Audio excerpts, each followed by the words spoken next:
Howard? You here?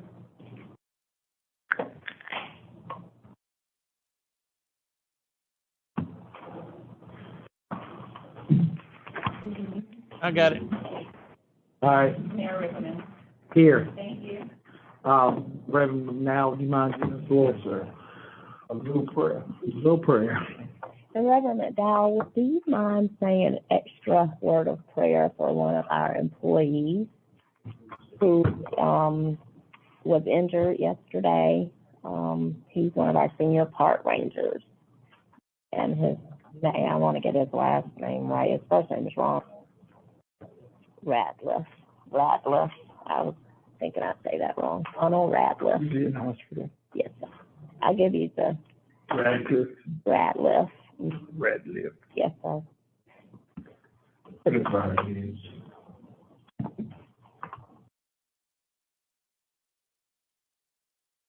Creator God, for all that you've done for us,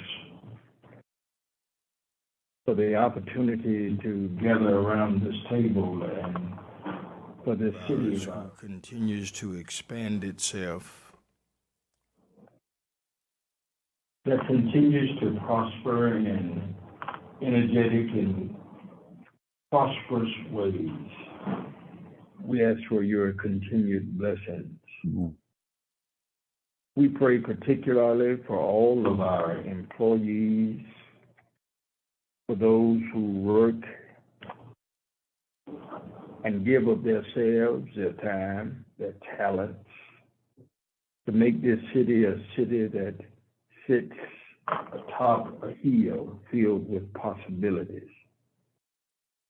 We pray for Ronald Ratliff, one of our park rangers who was injured. We pray for a speedy recovery.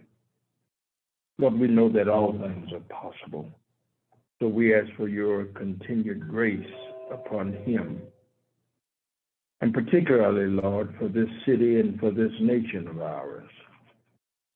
As we mourn, as we grieve, the lost lives, 19 little children, as we grieve their deaths and yet their heavenly reward. For the 10 persons who died in that grocery store and for persons in this city, whether it's through guns or through fentanyl addiction, Lord, we pray that thou would sensitize us all to your will and to your care. We ask it and claim it in your name. Amen. Amen. Amen. I would ask, I understand that you're under the weather, and we certainly lift you up every day. So we ask that. I needed some lifting up yesterday. I feel better today, but yesterday was rough. All right, we'll send me the check then. Thank you. Thank you, Mr. Mayor. Thank you, sir. Ms. Wilson? Yes, sir. Thank you all for another day of budget discussions. We're going to start today with the municipal court discussion, which will be fairly brief. I think we're just looking for confirmation of the direction in which we're going with that.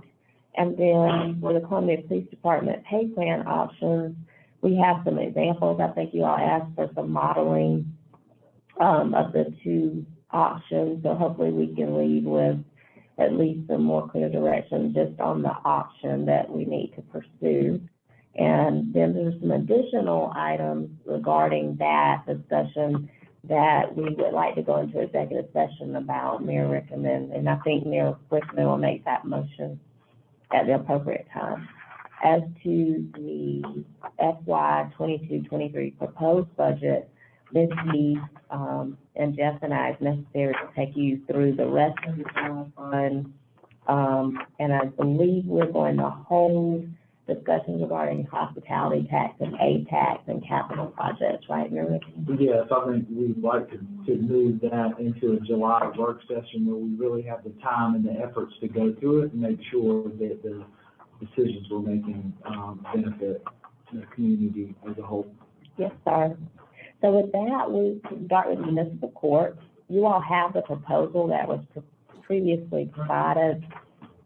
We looked into that proposal to include posting the positions for 3 additional full-time positions, and that's underway. But of course, we wanted to make sure that council, gave us any other directions.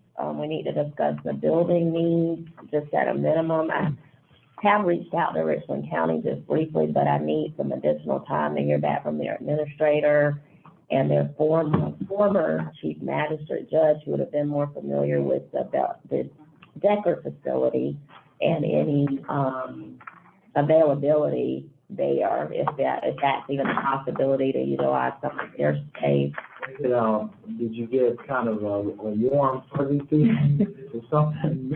Work with us on, or was it more of a let me get back to you? I want to talk to former chief magistrate Edmund. I think he thought with more information on the projected use of the facility that they're not using right now. We wouldn't want to, I guess, go into that and then they need the space sooner than what they were thinking. So the administrator committed to me that he would get back with me on that. In the interim, though, we have provided you all the numbers regarding the preliminary cost to upfit courtroom 3 at the municipal currently, which would need, new carpet and painting, and those type things, just basic repairs. So with that said, in regards to any additional staffing needs, that would probably be necessary if you're adding 3 additional full-time judges. There's some other additional staff through the court and CPD that would probably be necessary, as well as the city attorney's office. So all of that estimate was around $400,000. And, we were thinking about a contractual arrangement for the judges. So to go into it, that would be, at least for this next year, something that we could possibly look at contracting out to get started. But Pam, did you want to add anything to that? I think, and again, that was just some estimates that I pulled. Henry and support services did go and assess the court so that they could see what the cost would be, and that's on that last page. This is just based on some general conversation I had with Ms. Knox, Chief Holbrook, and Ms. Jackson about their thoughts on it. Of course, there's certainly room for more discussion and more feedback from the participants. I'm certainly not down at the court, so we certainly want to ask Judge Mangum and the staff down there what their needs are. But those were my preliminary estimates. Questions, council? If we go, Mr. Mayor? go ahead, Howard. Yes, sir. Teresa, what is the contractual relationship you're talking about? How would that work? Well, I think that there's the possibility of bringing on the judges on a contractual basis. I think some of the potential applicants that are out there might be more interested in a contractual arrangement versus coming on as a full-time city employee, which would, of course, be a bit of a savings as well as y'all are getting started with this. It's simply just a contract employee versus an FTE. There's some retirement rules and some things like that make contract employees attractive for something like this. Really no difference.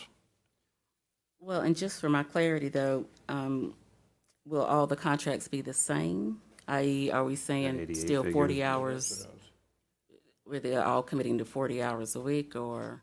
They would have to, I mean, again, I think council's intention here is to try to reduce the backlog, get 3 more judges working on a full-time basis, which would be 40 hours a week at a minimum if they're working full-time. Would this format let us flex into a night court possibility? That certainly can be discussed, in terms of, with Judge Mangum, the ability of the judges, the officers to come at night. I know that is a little bit of a challenge, based on the short staff that, police officers in working with their schedules. I certainly would let Chief Holbrook weigh in on that, but I know that there's been talk of having a night court. Yes, sir. I think it'd be good to understand if that's an option, because that also changes. Then you don't need to renovate a third courtroom. You're just utilizing what we already got at a different time structure. So I do think that's an important piece that if it's not viable, we need to know that as well. And I don't, Judge Mangum's here if y'all have additional questions about the flow during the day. It may still be necessary to outfit the courtroom 3 though, if you've got. Well, I mean, I think that's what we need to determine, if all of that plays in factor as well. Regardless of the night court scenario, I'm thinking you Yeah. may still need it. Maybe we should get the judge and the chief Yeah. to address those. So those may generate more. If you go to the microphone. Just very quickly say that we're using Courtroom 3 right now. So I haven't seen what's before you. Okay. But we're using the courtroom right now, and absent maybe a use that I haven't thought about, it is functional. I mean, certainly everything in our court could use updating. And I would not argue if you want to put money into anything, including the bathrooms. You don't like the 1960s look? No. That's what the proposal just has, some new carpet paint and, a pony wall, I think is what needs to be installed. So it's just. I just wanted you to know that we are using that courtroom now. We don't use it all the time, but we are using it. We use it at least once every 2 weeks, so. But you're not using it for the way in which you would be using it if you had a full-time judge in there all the time. We do. We use it for, when we have a roster meeting, we have a judge that's up there that takes care of pleas, motions, all the same things. It would not be a jury trial courtroom because we do not have a space for a jury trial, but we have plenty of cases that are not jury trial cases that we could use in that courtroom, and we are using it now for that. Yeah, my understanding from Ms. Jackson was it wasn't as utilized as the others, so. It's a Is much- it or isn't it? I guess that's my question with clarity. Is it or is it It's a much not? smaller courtroom, and right now, we don't have the capacity with the structure that we have to use it as much as we could. If we had additional judges, we certainly could, and we could be up and running in terms of the facility. From what I understand and how we use it right now, it has all the things we need to be able to do pleas, motions, the things that come before the court in a regular courtroom setting, like a traffic court or a criminal court. We would not be able to use it for jury trials because we do not have a jury trial, a place for our jury to sit in that courtroom.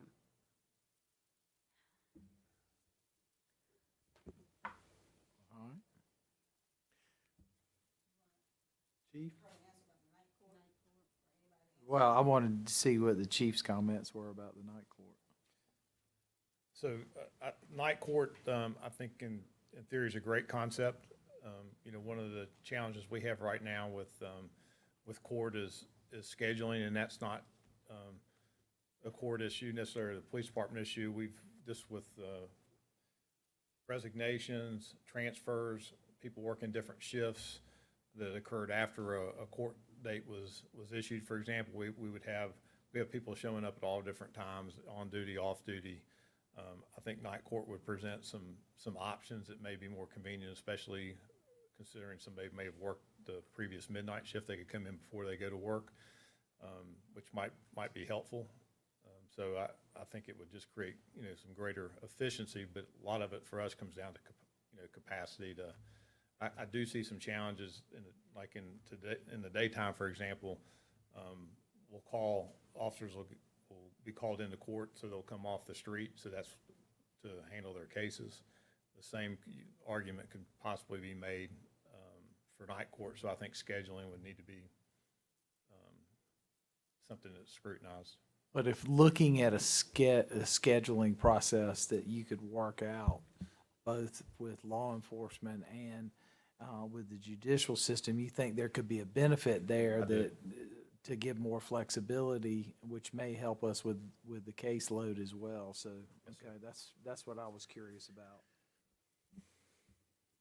Yes, sir. To kind of summarize where we're looking at, budget-wise, we're talking about where are we landing on the suggested judge staffing for fiscal '23? We have a chief administrative judge, correct? That's correct. Right? And then how many full-time judges? Chief administrative judge full-time. So I think what you all were thinking of or Judge Megan was thinking of was be 3 additional full-time judges. And in the handout that I gave you, if you were looking at a salary of $88,476. Let's just personnel for first. We'll get to the money in a minute. That's what I'm doing right now. Okay. No, So- is that any substitute judges? In other words, are we just talking about 4 judges in total? That's what I'm. Well, currently, we have 1 administrative, 5 regular judges, and 2 substitutes. So how does that shift in the? That's what I'm asking. So we're talking about what other judges beside the full-time administrative judge, 3 full-time judges, what other judges? You're welcome to speak. Okay. So when I talked to you before about the 4 judges, the way that I envisioned that working was we have bond court, we have preliminary hearings, we have jury trials, and we have what we call courtroom 1, which is traffic court and criminal court. And our full-time judges would handle that Monday through Friday for the most part. They would need a little bit of freedom when other things come up that they couldn't be on the bench, but that would be pretty much a Monday through Friday. We would have to have part-time judges to be able to fill in because, for example, bond court is always going to be on the weekend, and so we would need judges to be able to fill in for that. If we move to a night court, we would need judges to be able to fill in for that. We also have some other specialty courts that aren't included in that, like homeless court, domestic violence court, and quality of life court. So when I originally presented it to you, my thought was that we would move 3 part-time judges to a full-time status. And I understand that you have a different view, but I'm just talking through what I've envisioned. Damn, I hadn't said anything, so. Okay, well, I thought by the posting that y'all were thinking about doing something else, but, so my thought was to move those judges to a full-time, 3 of those to a full-time, move our substitute judges up to a part-time, and I think that would leave 4 part-time judges to fill in where we needed other judges. And then the 4 full-time judges would also be responsible for things like continuances and motions and drafting orders and those kinds of things.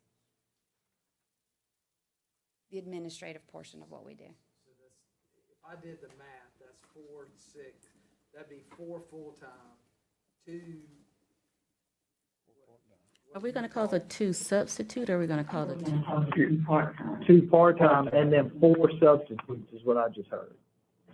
I don't personally think if we move judges to a part-time position, I don't think we need substitute judges, but that's your Substitute call. judges get paid for the time that they come to court. And that has varied. It used to be that they would come 2 or 3 times a month. Now they're coming sometimes 6 or 7 times a month because we're short on judges. So on the 4 full-time judges, they would rotate some weekends and some nights? Sure. Okay, and so, and we would only have, okay. Well, just for my clarification too, so are we going to, is the recommendation, and it may be 2 different recommendations, I don't know, to go with 2 substitute or 2 part-time, or does it really matter? Sound like 2 part-time. 2 part-time. Was the recommendation, but. Right, okay. So if, for example, a full-time judge is doing bond court one weekend, then we would have 2 days of regular court that would have to be filled by another judge. When we we say substitute and part-time, are we talking about, is that sort of, is it part-time, or what's the difference between substitute? Now, I sort of understand that in my head, but what does that mean? Right now, Judges work about 12 days a month, 12 to 15 days a month. They they receive, Diane, got it, thank you. Thank you. Howard, you on the Howard, we phone? need you to unmute. They receive, our part-time judges receive city employee benefits. Our part-time judges receive city benefits, so they receive health care. Part-time judges do right now. Our substitute judges only come in when we do not have other judges available, and they get paid based on what they actually do. They get a check and that's it. They don't get any benefits, they get nothing else. So right now, we have 2 substitute judges who are operating under that system, and then we have 5 part-time judges. So for clarity, I think what we're hearing is if we had 4 full-time, 2 part-time, I think you gotta have substitutes in the back wing, but they only get paid if they work. But just for, I mean, look, somebody gets sick, something happens, I mean, you know, they're there, but they're only getting paid if they work. Is that what I'm hearing? Is I have no idea, Mayor, because I don't seem to understand how it works right now.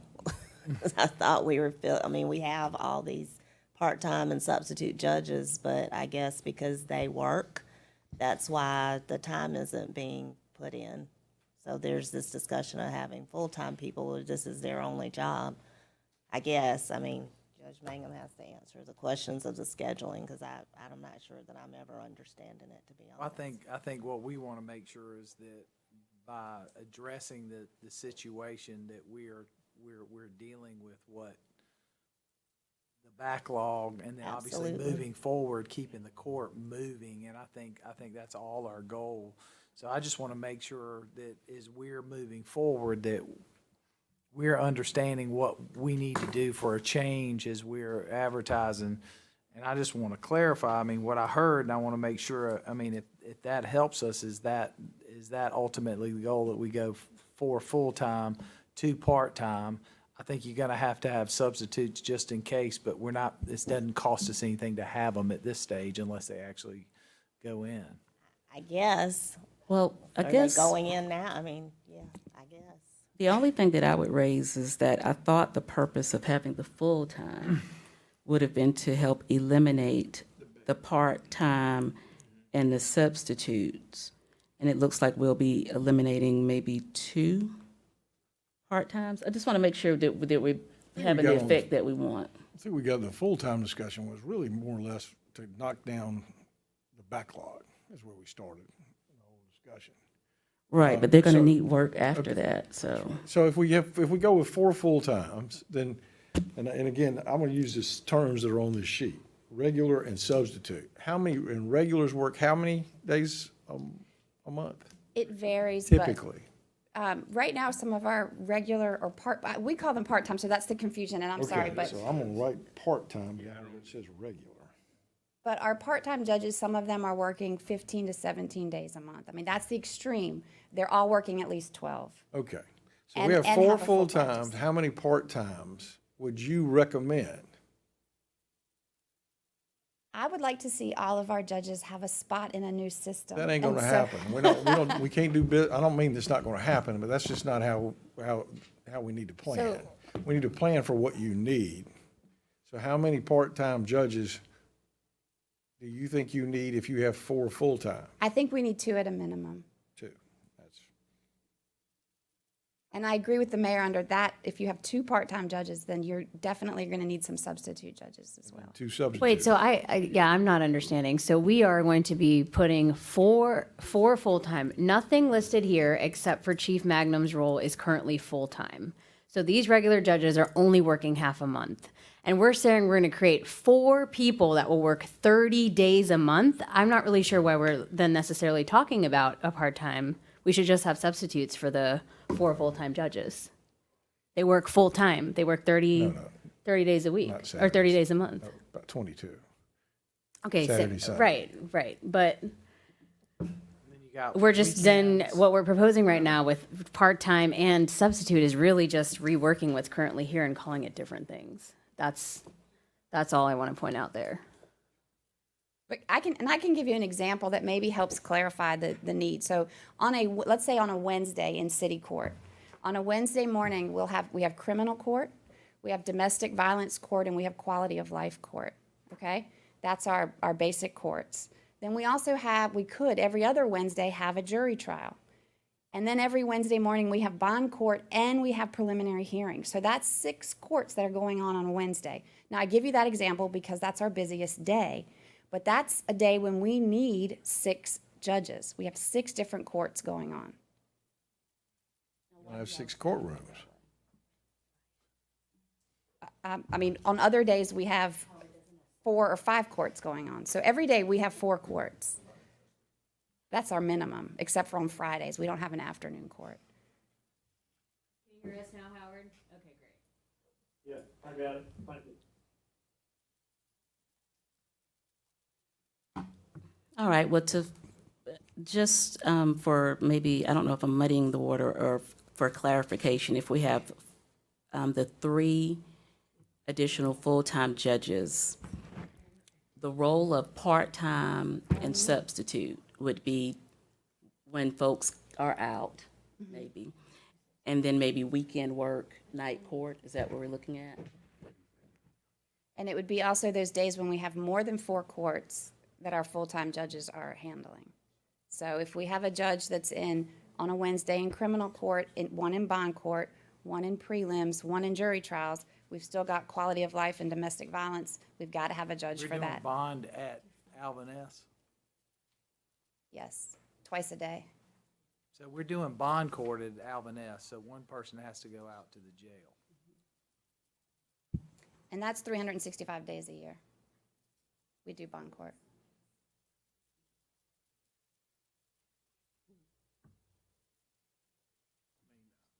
I'm looking at it going, I'm back to you got 4 full-time, 2 part-time. They could be substitute or they could be part-time, however you want to call them, but that sounds like what we need. But their part-time means that they are an employee, they get benefits, it's a completely different structure budget-wise. Where substitute is simply, they're just getting paid to fee for service. They're coming in just to provide that court for the day, getting paid $300 and leaving. So we do need to talk about whether it's going to be substitute truly or part-time, because then that's budgeting in fringe benefits, personnel costs, et cetera. Which is what we have structured here in this budget. No, seriously. So why can't part-time judges also be substitute judges? At the same time or I'm not sure what you're asking. Could they be moved to substitute current No, judges? what I'm saying, a person in the position of a part-time judge, why could they not also be considered a substitute judge if an emergency arises and someone needs to handle court? Well, they are. Our part-time judges right now are the first place we go when we have somebody that's not available. We try not to use substitute judges because we pay them by the visit, so we use them as little as we have to. Right now, because we have so few judges, we're using them more than we ever have. But yes, the goal would always be that the part-time judge fills in any time that there's a need. The substitute judge is the emergency judge because we're paying them for each visit. The part-time judge is salaried, so we use them as often as we can. But even with a part-time judge who's in private practice, there will be conflicts. There will be times when they have to be in court, they're not available. And That's the same thing for substitute judges, Can I- too. sure. Yeah, same thing. Can I ask a question? I think some of the problems are with titles here, to be perfectly candid with you. We have 4 full-time positions, then, I wouldn't care if we had as many substitute judges as you want, as long as they're kept under 30 hours a week and treated as, they're not FTEs and not get benefits at that point. Well, they just get, the substitutes get the $300. That's what I say. Yeah, that's what I say. Just, as many substitutes as you want to have, but you got to keep them under 30 hours a week. So then you eliminate making the of it? need of the part-time. I'm listening. Let me Like I said, tell me where I'm missing it. No, I don't think you're missing anything, but again, I don't understand how the part-times and the substitutes right now aren't being used to I mean, I hear us saying we don't have that many, but it seems, as long as I've been at the city, it's just always been a whole lot of judges and part-time, substitute, whatever. So I agree, if you're gonna go to a full-time and they're really gonna be working to bring the backlog down, and they're gonna be working every day in all these courts, and I mean, if that's what's really going on, then fine. I don't understand why we're having the problems we're already having if we're maximizing them, other than, I think the judge says they have other jobs. So if these 4 are gonna be working full-time, great, and then substitute or part-time, I think substitute would be better because they're not an FTE. Well, or right part-time now, employee. we only have 6 judges working, correct? 7 total. In the scheme of things, that's all we have now. Well, but here's the deal. And the guys who are guys and gals, ladies and gentlemen who are regular judges aren't working full-time. But if there's an issue, if the issues are what they are, again, as with all the things we're talking about today, whatever we do, we need to be doing something so we don't continue to have the same issues going I forward. 100% And agree with, that's so why I'm if it's trying to. how we're scheduling the courts, or how if, you know, either you got the capacity to do something or you don't.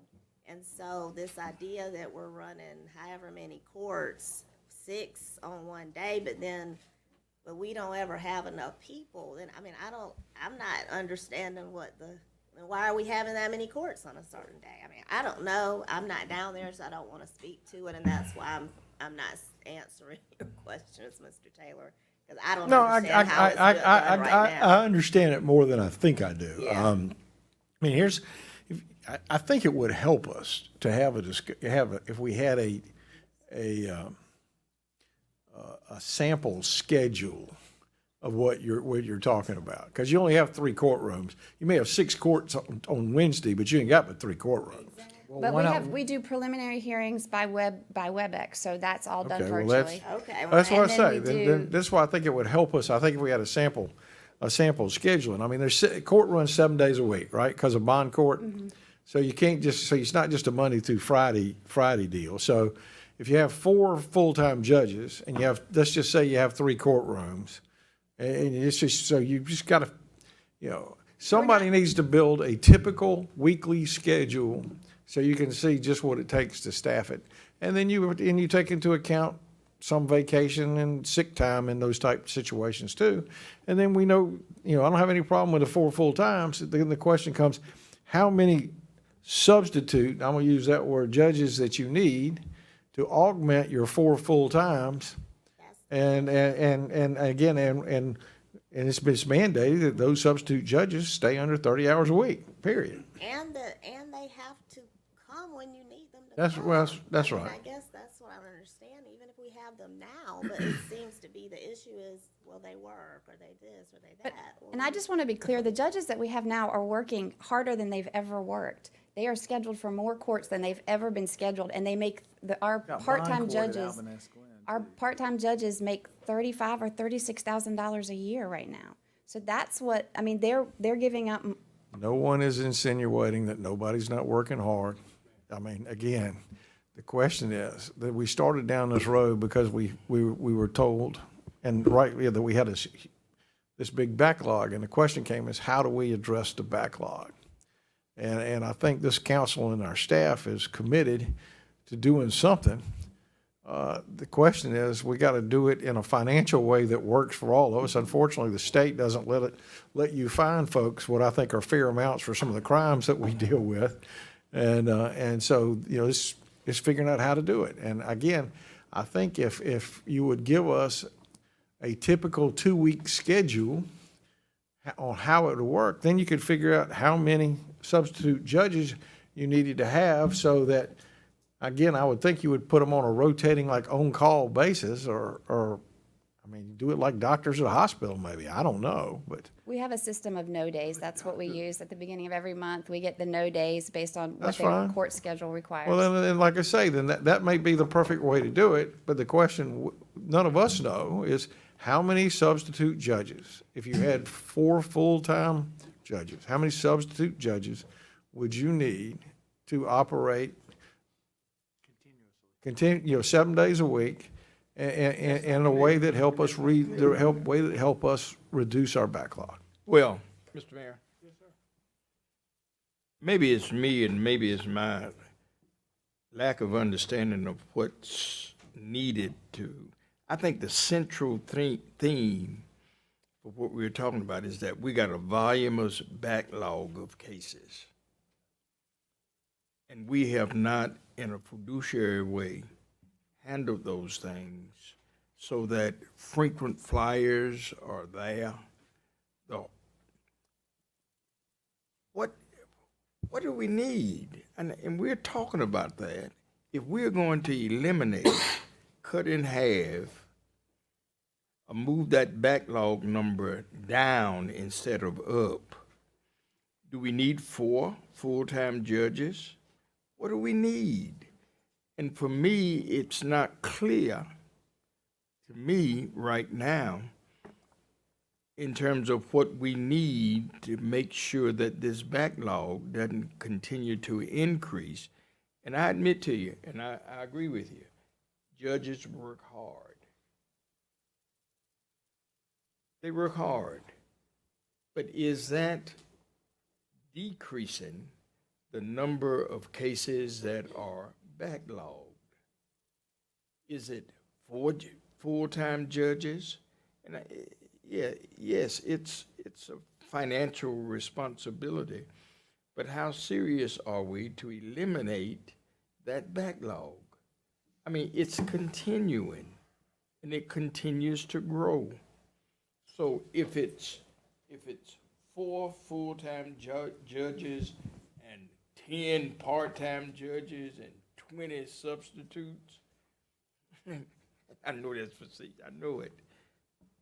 We need to decrease the backlog.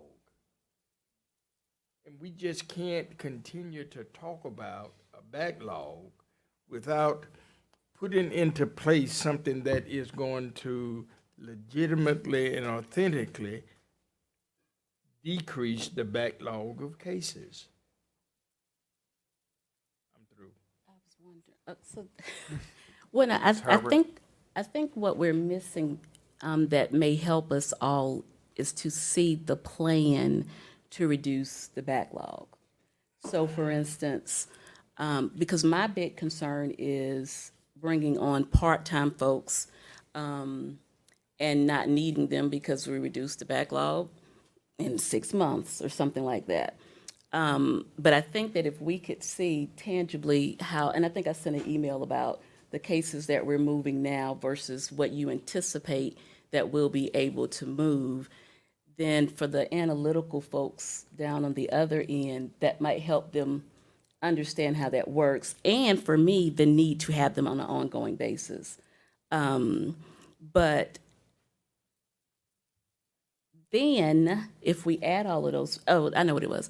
I do have a recommendation that we use maybe the substitute judges, because I think the concern here is we don't know what this looks like. Like, we don't know what this reducing the backlog is going to look like. We need y'all to help give us a vision of what that looks like. One of the recommendations I would have is maybe using the substitute folks or to help with the backlog or something. I don't know. I just need to see more of what the plan is besides just hiring them, how this works out to help achieve what we're trying to achieve.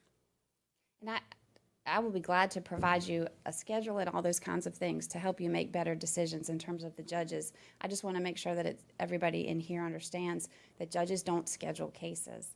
And so I don't have the authority to do that. And so the backlog would have to be through court administration. The judges are available and present and will be in the courtroom whenever we are needed, but I don't schedule cases. So does that mean someone else is better able to answer that question? That comes through the city manager and court administration. Okay. Are you? Judge, may I ask? I'm sorry, Tina. Well, no, I was just wondering, maybe y'all could work together on that, quite possibly. I think we're coming to a crossroad where we need to get some clarity because, you know, from a court organizational standpoint, how it operates, we need to coordinate this because we can't make a judge decision on exactly what we need because multiple days, as y'all heard, we have multiple courts. We still have bond court at Alvin S. Glenn, and we got to remember, somebody has to go out there. The county used to do it for us. They don't do it for us anymore. So that plays a whole different role in it. But I do think we need to understand how this is going to affect the backlog and how it's going to keep the court from getting a backlog if we make this decision. And somewhere there seems to be a disconnect in how we're going to schedule that. And it sounds like the administrator and the chief judge need to get together and provide us a structure, because I think it's crazy if we just go hire 4 people and expect it to be fixed, and that's not the solution. I think we want to know, I think we were under the impression this may be the solution, but as we're getting into the weeds, I think we got to have a more strategic plan to address that, because that's going to have effect on our officers, obviously our expenses, our courtroom needs. You know, I do think we need to fix that 3rd courtroom anyway. I mean, clearly we need it in a little better shape, but if we can make it operate. But I would suggest that we get some type of plan that shows us how the schedule would work, how the cases would get done, and how it'll affect that backlog. And how we can schedule, and maybe who the right person to schedule the cases are, so we can make it happen. And I'm with you. I'd say we go ahead, and I think ARA money might be the right avenue for fixing the courtroom space up. It's just to consider that. I think that's what we need. I mean, I just don't want us to go out and just start, you know, changing, hiring, and then having 6 substitutes and still not getting to where we need to be. And I think that proposal too does need to include what night court would look like. So I think we don't have enough information to make that decision. I'm sorry. Judge, just a question of inquiry. Yes, sir. How far back does our backlog, how far back does it go? 2010? When I went back and checked, it's actually 2012. So 2012. 10 years. And they won't take my recommendation to just dismiss Well, them. okay, thank you. 2012 is not 2010, 2012. Thank you, ma'am. Thanks, Joe. You know, I think at this Mayor, stage, go ahead, Mr. Yeah, Mr. Mayor, I would think, and of course, I buy into what you just said a moment ago, and that is the development of a strategic plan. If we've got cases dating back to 2012, we've dropped the ball. The ball has been dropped. That strategic plan ought to be a combination of what you just said, what Ms. Wilson, I think, is indicating, and what Mr. Taylor has so sort of put in a way that is doable and perhaps fixable. It would seem to me at this point that if we've got cases dating back to 2012, we need to have a strategic plan that's going to outline what a typical day in court is all about and how it works.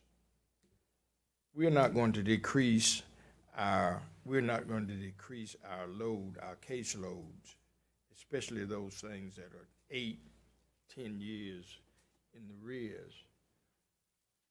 That plan needs to be inclusive, it needs to be intentional, and it needs to be so that whomever comes in to carry that ball needs to have a ball that is doable and very straightforwardly to the point. Thank you, sir. I'd just like to add one last thing. and if we have that done, it will help. Ms. Fielding Pringle is here from the Public Defender's Office, the Richland County Public Defender's Office, of which I was a great member of way back. But when we have that plan and we say these are the number of cases that we're moving and what we anticipate, that helps them plan and know what their staffing needs are going to be too. So I think that that's important so that they're not just guessing about what they think they may need. So, Ms. Wilson, can we have Ms. Jackson, Judge Mangus, get us a courtroom plan with a proposed schedule and strategic how we're going to address the backlog, along with taking on the cases that are going on a day-to-day basis, so that we can, all right, this is what we need. It's for full-time and X amount of substitutes or whatever it is, so that we can move forward. We know what needs to be done. We know financially what the ranges are going to be, so we've got some good there. But the reality is, what we need to know is that going to solve our problem? We good with that? And the budget accordingly. Yeah, I mean, we and got the to estimated do that. cost to do it. Because I thought Judge Mangus gave us a good kind of proposal early on, and then every other department looked at it, so we just need to consolidate the prosecutorial part, the public defender part, the judge part, and then the capital part. And again, make the recommendations on I see Ms. Jackson here, on how we administrate this thing to make this stuff fall to where we can knock that backlog down. And I would just ask, how has our call for the posting for judges? Are you getting pretty good responses? When I checked on Friday, we had 7 applications. And 3 of them were for current, from the judges that are currently Okay, there. well, you answered my second question. Thank you, ma'am.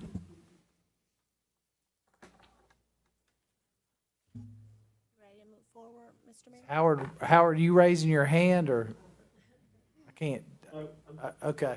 I'm just asking, but. Mayor, it was my understanding that the 6,000 plus cases that we have on backlog, the vast majority of them will never come to trial, but we have to go through a process that is kind of labor intensive to clear off the backlog. But I think our goal should be to prevent any further increase in the backlog as we are whittling down the 10 years worth of backlog. Exactly right. And I think part of why we want to understand a strategic plan, not only take care of the backlog, but moving forward, that we don't end up with a backlog. So are we hiring enough judges? I mean, and how that's going to rotate, and considering the different courts and the locations that we have, how that plays into it. All right. Ready to move forward, Mr. Mayor? Yes, ma'am. Item 2 is the Columbia Police Department pay plan options. Ms. Pamela Benjamin, Assistant City Manager for Administrative Services, will take you all through a couple of examples of the options that we presented at our last meeting. And again, we'll have some additional discussions of related topics in executive session.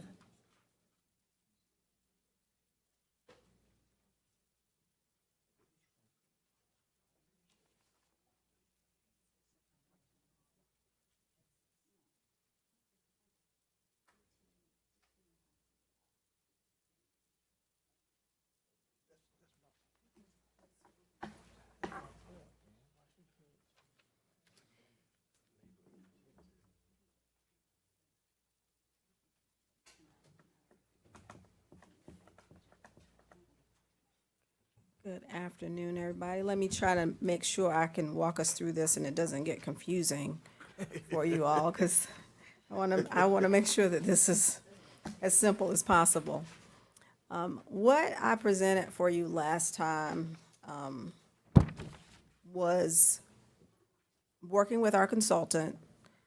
There are several different scenarios that we can implement in order to execute new pay a new pay plan for the police department. And so the things that we talked about last week were moving our officers to new grades. And the last page, I think you guys have that. The last page on the back outlines those new pay grades. I did not bring the comparisons from the last meeting, but I can make a copy of that if you guys need that. So essentially, here it is. That's what you got here, the Jane Smith. Yeah, so what I was trying John to Doe do. and Jane Smith. What I was trying to do is give you an example of kind of what that looks like. No, I think this is the copy of what I presented last week. Yeah.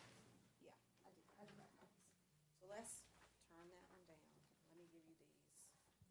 These are copies of what I gave you last week, just for reference, so we can make sure everybody's on the same page. They look a little bit the same, so let's try not to get confused.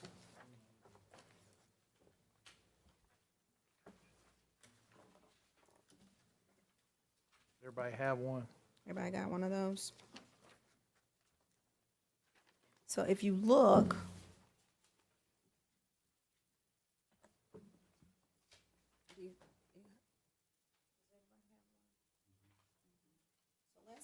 let's look at the one that has the cover sheet that doesn't have a date on it, okay? One you just handed us. Okay. That looks like a chart. So on that page, when you turn over, you'll see option 1, proposed pay grades. Listed are the proposed classification titles, the current grades. Does everybody see that? Police cadet, 104, current minimum. Yeah. Do you have that? It's not up here on the screen, Mr. Taylor. I just want to make sure we reference The one we back had last week. to remind you of what we discussed last week. And so then you have the current maximums, the proposed pay grades, and the proposed minimums and maximums. Everybody see that? So hold that out so that you know that that's what we talked about last week. It's the one with no date on it. Yeah, He has it. it's Yeah, this that's it. one right here, this chart. I just wanted to just refresh your memory that the chart shows where we went from, where we're going to, just so you can have that. Yes, sir. It's not that one. No, sir. It's not. So once we go to those pay grades, you'll see here that there's steps that go out to 15 steps. And so potentially when we implement this new pay plan, then the officers will be able to see where they step, every single step they go. And you'll see the salary increases as those steps go through. So that's one part of the plan, is to implement steps and to break the police department out in its own individual plan with its own new pay grades. So everybody's there. So then we had the discussion about the 2 different implementation strategies. So we'll go back to that. So implementation strategy 1, we had 2 actually that we talked about last week. So with these implementation strategies, the first thing that you have to do is you have to take everybody to the new proposed pay grade and the new proposed minimums. Okay, does everybody see that?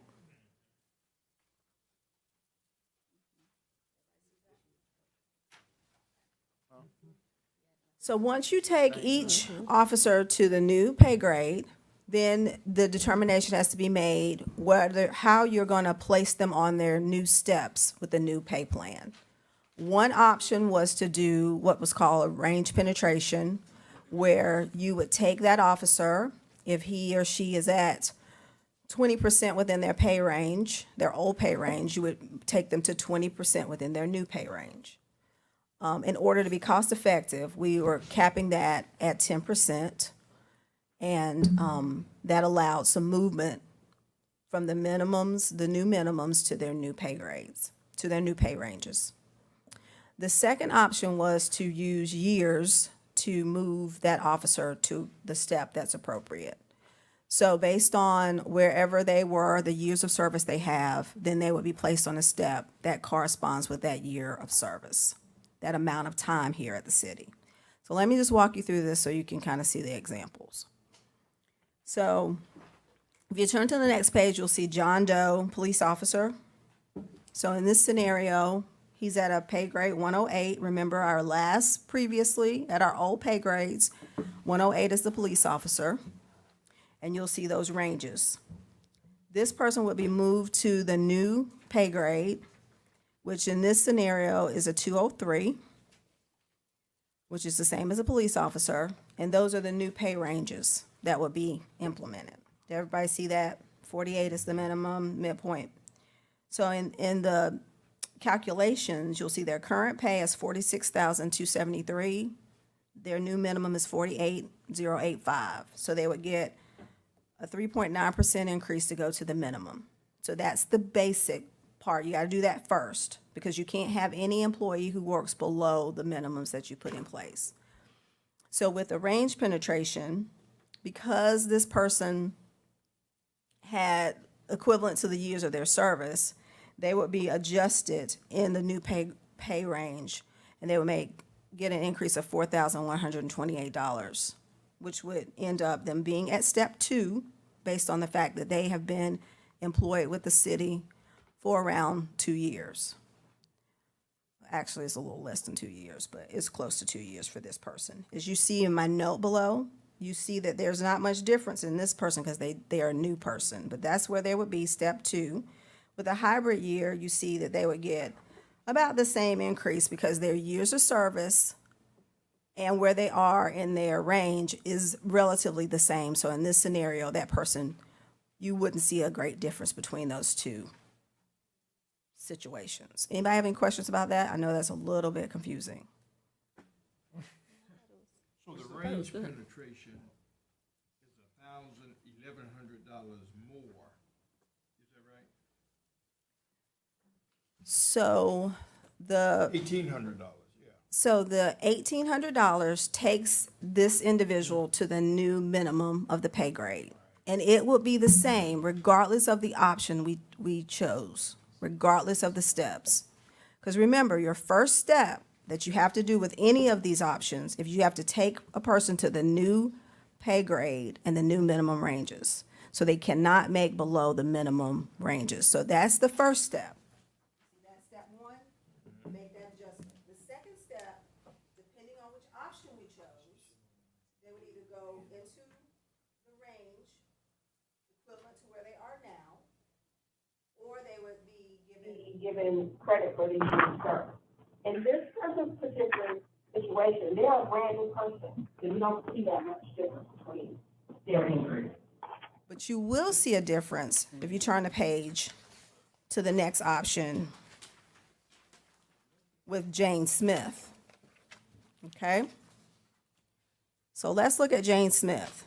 So again, basic concept is that we're taking them from one pay grade to their new pay grades. We have to make an adjustment to take them to those new minimums. In this particular example, what do you see? The current salary is over the new minimum, right? So what do you think she's going to get? She's going to get nothing because her current salary is over the new minimum. Okay, everybody follow me there?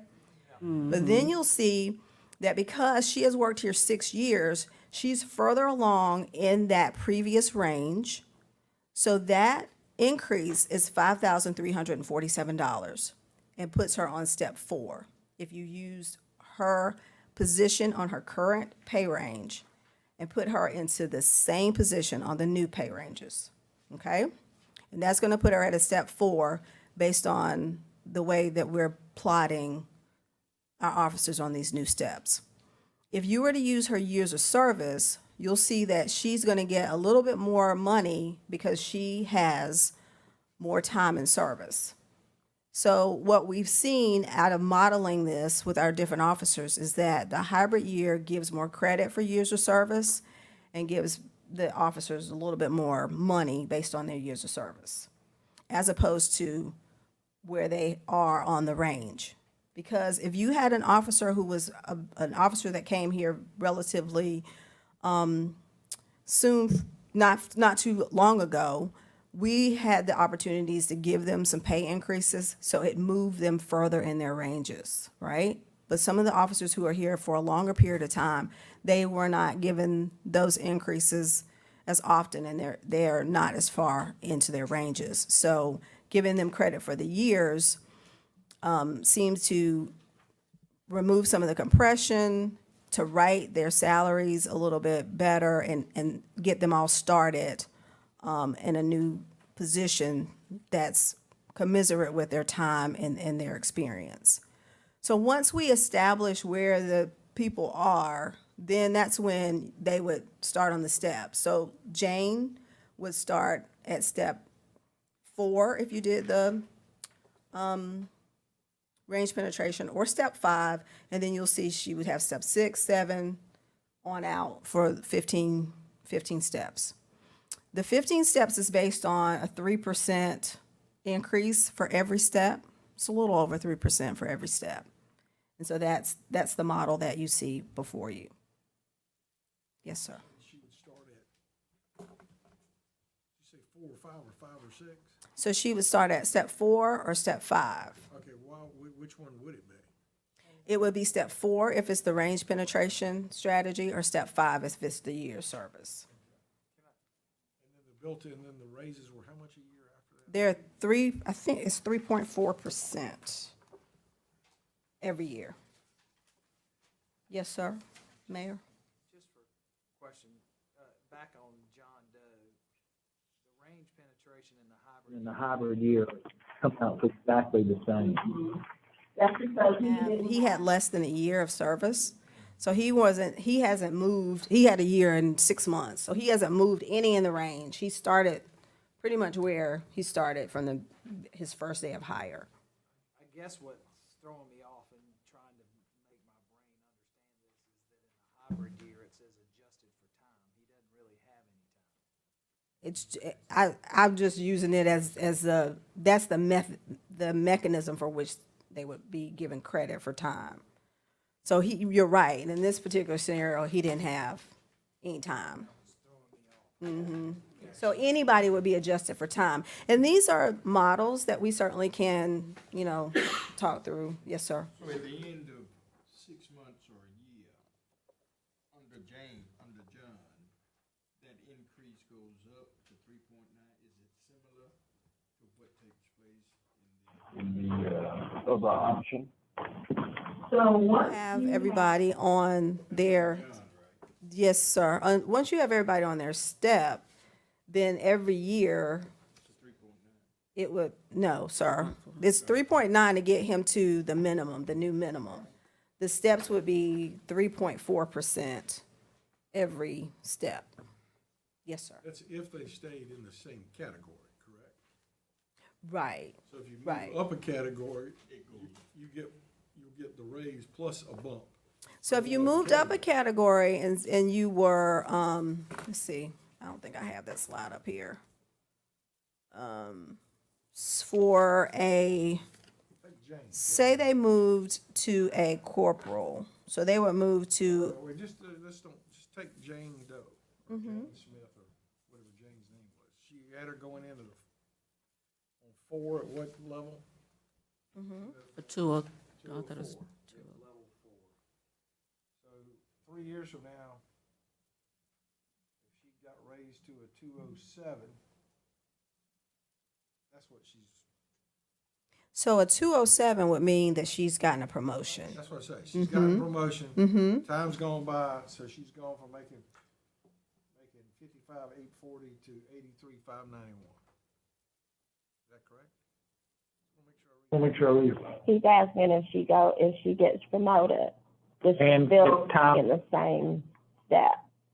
Right, no, not necessarily. What happens with this, once we get them where they're going to be, then they'll start off at step 1 if she was promoted. She goes back to the front. Back to, So she'd be at 68. I mean, of course, it would depend on it.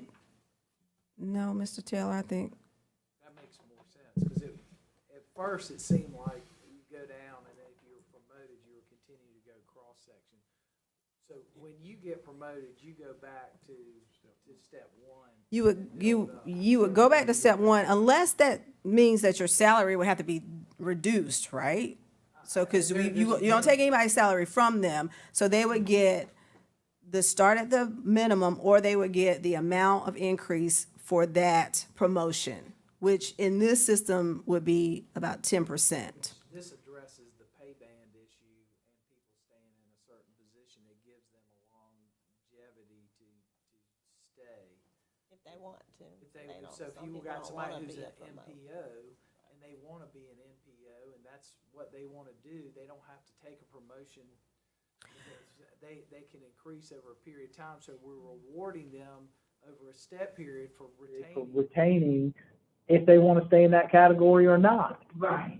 Right, if they want to be promoted, like Mr. Taylor gave an example, Yeah. then they would move to the New pay grade, and then they would It be makes on the sense appropriate now. step. Back to this sheet, like so Jane Smith right now is a master police officer. And she would, if she wanted to be promoted, she might become what, an investigator chief, or a corporal, or sergeant. But then she would go, depending on what her pay was, because maybe she had a whole lot of years already or something. Well, this also helps people see a pathway. Howard?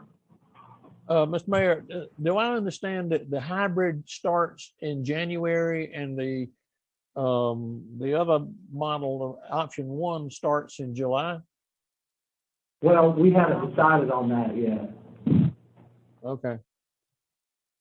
I think that's the discussion yet we're at to have is when would this, because there's, this is just the beginning. There are a lot of different pieces that we need to discuss about how that affects overtime, other things. So I think we want to be able to understand at a good Point. start. I think ideally we're somewhere in between. I think it'd be impossible for us to start July 1. My only question, and it may be a necessary evil, but I learned a long time ago, the more complicated you make compensation plans, the less gain you get from it. I mean, is there any way, now if we settled on something here, is there any way to simplify this, to make it easier for our staff to understand? I think Yes, once we settle on it, we definitely can make it easy to understand. That's critical. You're right, Mr. Taylor. No, just because like it's just looking. Recruits coming in. That's right. And just looking at this, see, we were both bewildered by it until that last line went all the way back. You know what I'm saying? Well, I think right. Yeah, I see what you're saying. Yeah, and we can certainly, we'll have lots of meetings. We can, thought you were talk referring to this 'cause individual it's more employees. The question really is to, which approach we want to take to move forward. So your question is, My recommendation is that we do the hybrid. When you look at the current staff we have and you model it out, you will see that, some people just been lucky enough to get here when we were given increases and other people didn't. And so the hybrid gives them credit for being here, sticking with us, and it makes some of those well, the $64,000 question is, Chief, will this solve our retention issues, do you think? I know, but you gotta ask the question. It's taking me out. Yes, I think it will. I certainly think it's probably the most progressive, pay option I've ever seen in my career. I think all the things that we hear about in formal meetings such as this, or, a parking lot hustle, is you want to know what you make when you get here and what you're going to make 5 years and 10 years. And I think this gives us that, you know what your maximum earning opportunities are, and it shows you the pathway to get to that. So I think it does that. And then the only other question I have is, and I think this is a job well done. And Ms. Herbert, I'd ask you to bear with me when I say this, is I do think we got some steps that we need to put in when we do this. Yes, we sir. need to put in, some levels of expectation of where we want to be with net increase of force over the course of the next, probably this budget year is all we probably need to do. Yes, sir. I would, again, I think the city manager mentioned it a second ago, as we increase the level of the force, we need to see, and this goes really everywhere in all departments, not just police, that we bring the overtime down as we increase the thing, and then make sure our folks are all getting the medical assistance that they need, so we can hopefully reduce the amount of leave that we take. All those things, if we control those, that's what allows you to be able to do this kind of, almost like what we call it, sharing the wealth a little bit. And I'm with you on this. Thank you. Thanks. Ms. Benjamin, Yes, sir. if we move forward with this package, great work, by the way. That's the exact chart we asked for. Thank you. We are still continuing forward with take-home cars in this budget for across the board, correct? Yes, sir. I think that's been budgeted Okay. for the cars. Yes, sir. Okay, and then I don't know if that's a one-to-one though, but it's Phasing them in. it's one-to-one. phasing them in. Okay, Yeah. gotcha. And then opportunities for our officers for off-duty hourly work. That's completely separate, correct? Yes. That's totally Okay, separate. perfect. Just Yes, want to make sure. that's Thanks. separate. I would suggest that we target the beginning of September, which would give us time to work out the kinks and adjustments, and that should be our target, if we could shoot for that. Like I said, I think making it less easy for everybody to understand too, let us put the expectations together, allow us time to put everything in a package that we all can embrace and get out there, but have a time frame set for the beginning of September. I think that's a good goal. Takes I think just trying to push it out earlier, we would end up causing mistakes, and I don't think we want to do that. And then a question kind of going to what Mr. Brennan was saying. As part of this, I'd love to get a report back from HR and the chief that shows, what the earning potential is, not just the salary potential, but the earning potential. Again, are we requiring overtime? If we're requiring overtime, how does that factor in? How much optional overtime Let can people know what they have options for. Yeah. I'm gonna go ahead and give a memo that Chief did Oh, for okay. you all. And I then was gonna give it to you when we went into, I mean, Okay. you can have it. If you want to, He's not gonna go through it, but to answer some of those, those are just basic questions I think he could probably answer. well, and then I did have one other question that came up last time, the same, like when USC, we charge them, do they pay directly to our officers, or do they pay directly to the city? And they're on city time? No, they're off duty, and USC pays directly to the officers. And I think, Mr. Taylor, I think each question that you were interested in is addressed in that memo, and I'm glad to explain further if you'd like. Sure. Okay. Just a complimentary word. I think this model that you've presented to us today is very doable. I think the only issues we have is time parameters. What time? When is it gonna take place? I think the hybrid model seems to offer some real essential possibilities. My only concern is if we don't do it now, it's September, if that's the doable date, then we need to do it as expeditiously as possible. Thank you. Yeah, I just had one. I think the hybrid year model will have beneficial effects for our current employees.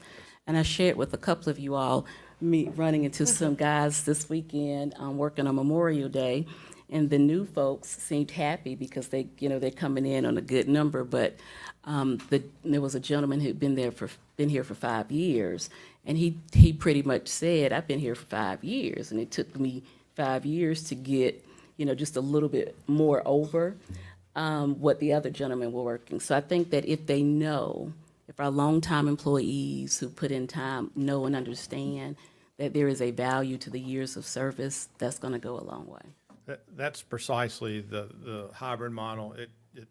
I think it targets exactly that, that audience that we know we've struggled to retain that 2 to 7 years. Let's be realistic. That's our biggest challenge. It is.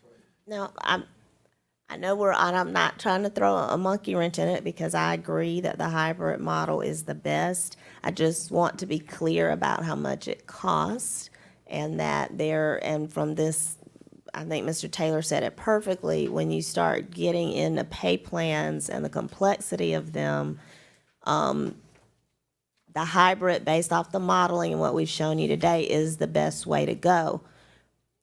To pay for the hybrid, which is the number we showed you last week also, I want to be clear because that didn't resonate with me either at first, and I think this is something employees may ask. So Pam, can you touch upon when we cost out the hybrid model, you're really costing it at 0.5% of a year. So I don't want our employees, I want to be very clear, if you were to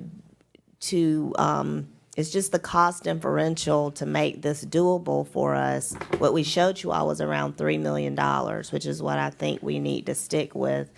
And that, Pam, can you explain the difference between 0.5% or 100% or a quarter of what that differential is to price out the hybrid model? I think what Stacy did for us was show it to us at 0.5%. 0.5 will be January, correct? It would. That's what we September originally said. Will be 7.5. Well, I don't know. That's why I'm raising the issue, because we did it at 0.5, and I was suggesting starting it at January, yes, sir. But we maybe could keep it at 0.5 and go ahead and bring everyone to the minimum, and then in September, and then work our way, because you've got to bring everybody, remember, to that first step. But the 3 number was what I was saying, January. The 3, yeah, that's half of what the annual cost is. Let me let her explain. No, sir. No. That's what I was saying, yes. I was saying if we were doing the hybrid, and at that point in time when I understand what the 3 million equated to, we could do that, but start it at half a year, like you're saying. So that's correct. 1.7 or 1.7 and change is the 0.5. That's a different 0.5, which I didn't recognize that. So that's why I want her to explain it. Yeah. And it's kind of tricky to explain, but try.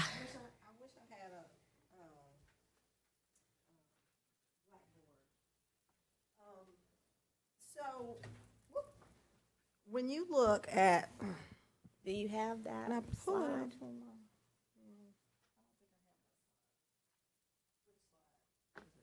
I think you were saying you were going to show it to them what it would cost if you. Can you explain the concept of what I'm even talking about? What Stacy did, because. So with these.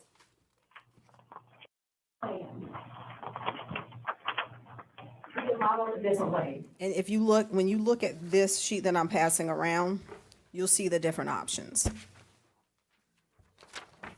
Does everybody have that, the colored? That's okay. No, I gave them. I just need one more. Do y'all have one? Do you have one? No, we're good now. I think everybody has it. Except Mr. Duvall. I don't know if he has this, but we can maybe scan it and email it to him. Okay, so does everybody see that chart up top? On that. So these are the prices for the different implementation models, okay? For the full year? So let me walk you through it. So you'll see that 866,152. That is to bring everybody to the minimum. That's what period of time? To bring everybody to the minimum happens once. Everybody's salary is adjusted to the minimum, and that happens one time. For the year? That's correct. Yes, But and then go one time. That's a 12-month cost. It's a one-time cost, whenever we do Okay, it. will not reoccur. That's right. So, of course, you have to remember that that figure adds into the new personnel budget for the police department, right? So going forward, their total personnel budget is increased by whatever we do right now, right? Everybody understand that? Right? Well, other than, well, actually, the question is, when you deal with the police personnel budget for fiscal '23, it has 36 unfunded positions, unfilled but funded positions in it. Mm-hmm. We're not, so I didn't want to further complicate it, but yes, whatever we do, we'll have to model out how much it'll cost for him staffing up, for the chief staffing up for those positions that he said he's gonna fill, right? So are they funded in the budget or not funded? Yes, They're funded in the budget. yes, sir, they'll be funded. But again, this is why it's important for me to understand which model y'all wanna go with, and that's why it's important for you to understand these. I got you, but I also need to know the parameters. So if we got 36 funded positions that aren't filled, and they'll be filled over the course of 12 months, you have some offset off of those salaries unless you're putting them in there filled at a schedule over the course of 12 months. Right, and what we've said that he's aspiring to do is 60, net 60, right? So we're gonna budget for that. Okay, so budgeting for 60. What the chief said he's gonna net. So Pam, you said that it increases, the personnel budget increases. What would that cost be for bring to new minimum implementation option? So I don't have the total amount of their current personnel budget. Is that what you're asking me, Dr. Brussels? No, I'm asking how much how much it would change recurring. What would be the recurring cost of that option? With the additional, once he staffs up, or just? It This doesn't is matter. it right After here. This is it. So it's an additional 866,000 we should budget for every year moving forward. No, let her No. finish. So that's just bring it, remember when she said either range penetration or hybrid, you gotta bring everyone to the minimum, that first step. Got it. That's what that 866 is. Okay. And Okay, just- then that 866 is gonna get built into either range penetration or hybrid, right? So then that's gonna be your ongoing cost, your annualized cost. So this is ongoing. not really this is what we have to do regardless of what we. Gotta bring them to the So it's not minimum. really an option. It's bringing the. Gotta bring them to the okay. minimum. Right, you gotta bring them to the minimum, exactly. Either option A or option B, you gotta do that, Got it. Okay. okay? And then if you all look down to, the next you see class year parity, that's giving them credit for being in their current classification. So if they got promoted, that's giving them credit for that.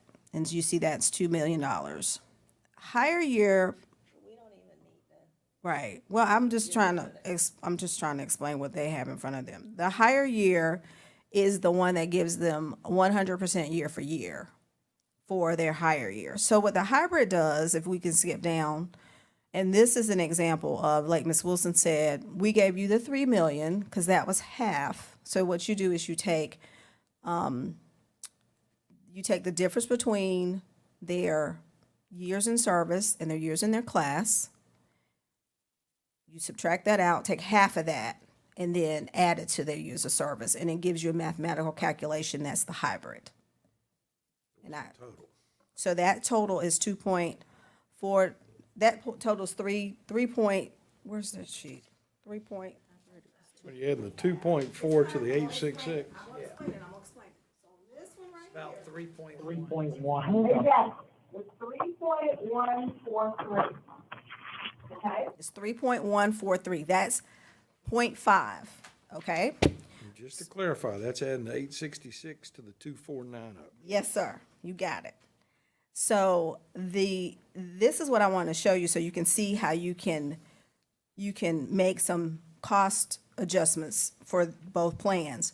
The one that I just gave you, that's this one with the multiple. That's 0.25 for the years of service. You see, it's 2.49 million. You see that? You see that on the sheet that I gave you? So this is what I'm trying to show you is, if we do 0.5% of their years, the difference in their years is 3.14 million. If we do 0.25, it's the 2.49 million. So we could, you know, and I wanted to show you if you did 100%, that's that 4.8 million. Y'all seeing how you're tracking with me? How if you change the percent that you give them credit for the years, it affects the cost. And so we have those flexibilities to make those adjustments. If we wanted to spend 4.8 million, we could give them 100% year for I year. think the hybrid is, I mean, to me, that creates a balance.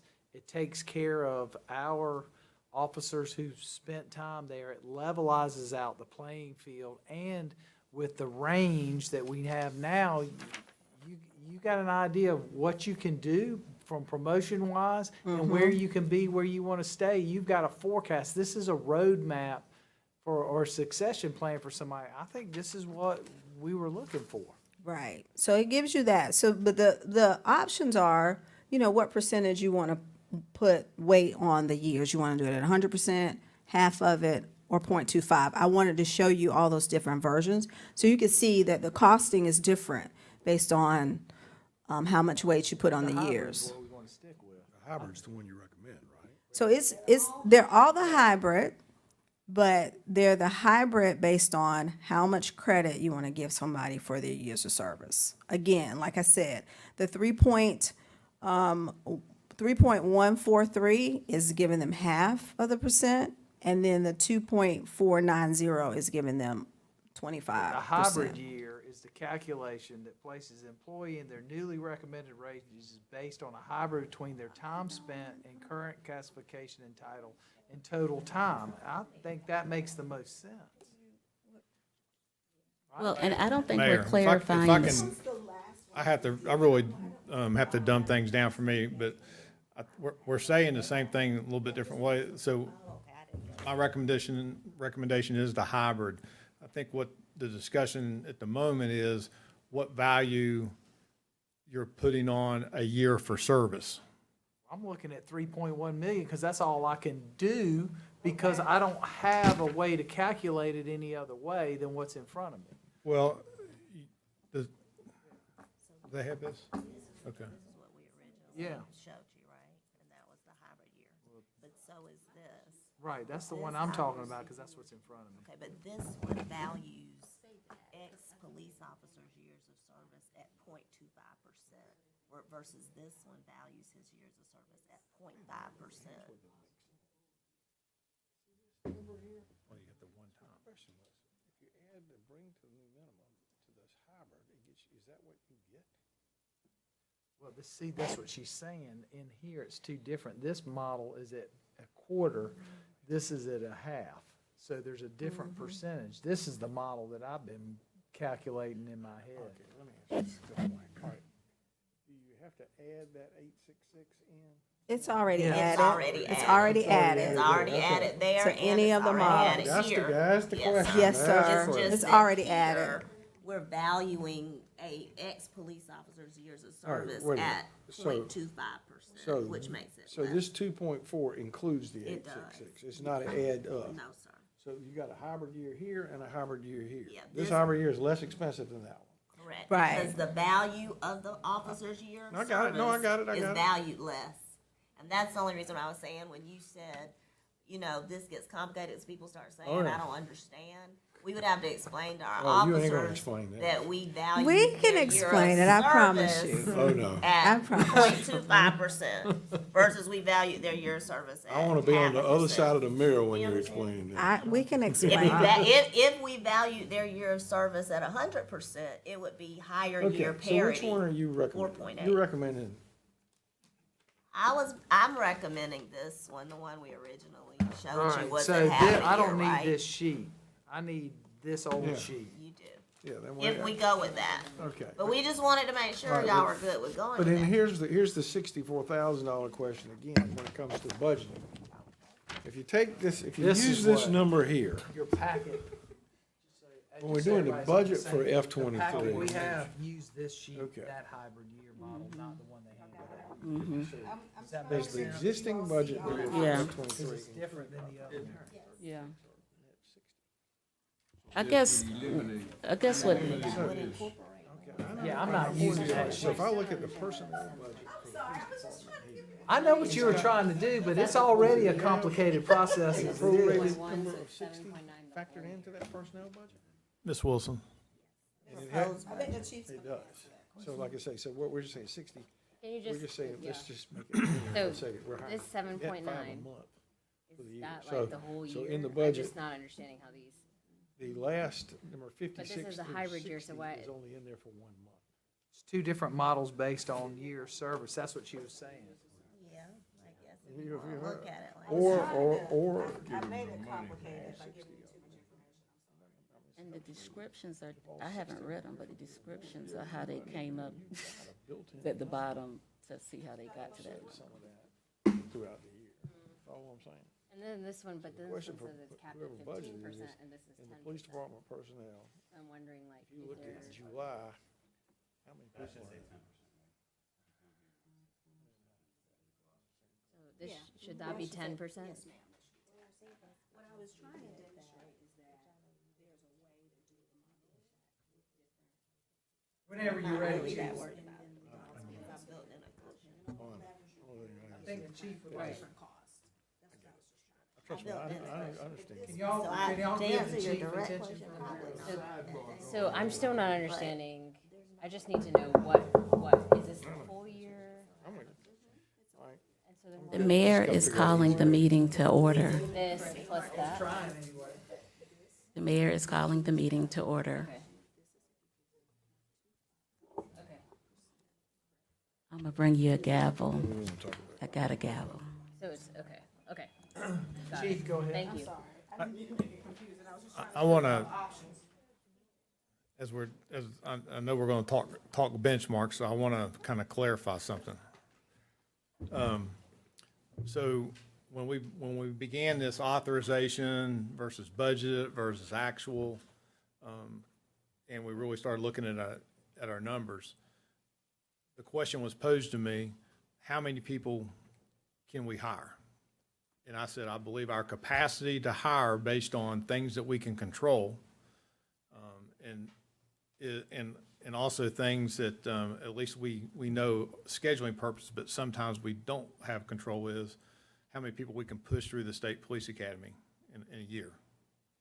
So we, in that sheet that I gave you that was passed around, we talk about hiring and things that I think we can control and potentially create greater efficiencies and improve upon would be, right now it's about a 90-day process from the time I drop my application to the time that we swear somebody in and certify them.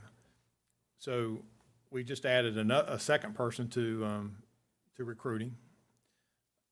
Depending on, our efforts and our successes with bringing good applicants in the door that meet the minimum standards without changing our standards, and that we can process and start pushing through the academy and doing our basic school into the state academy and then our FTO program, the most we could do would be 60.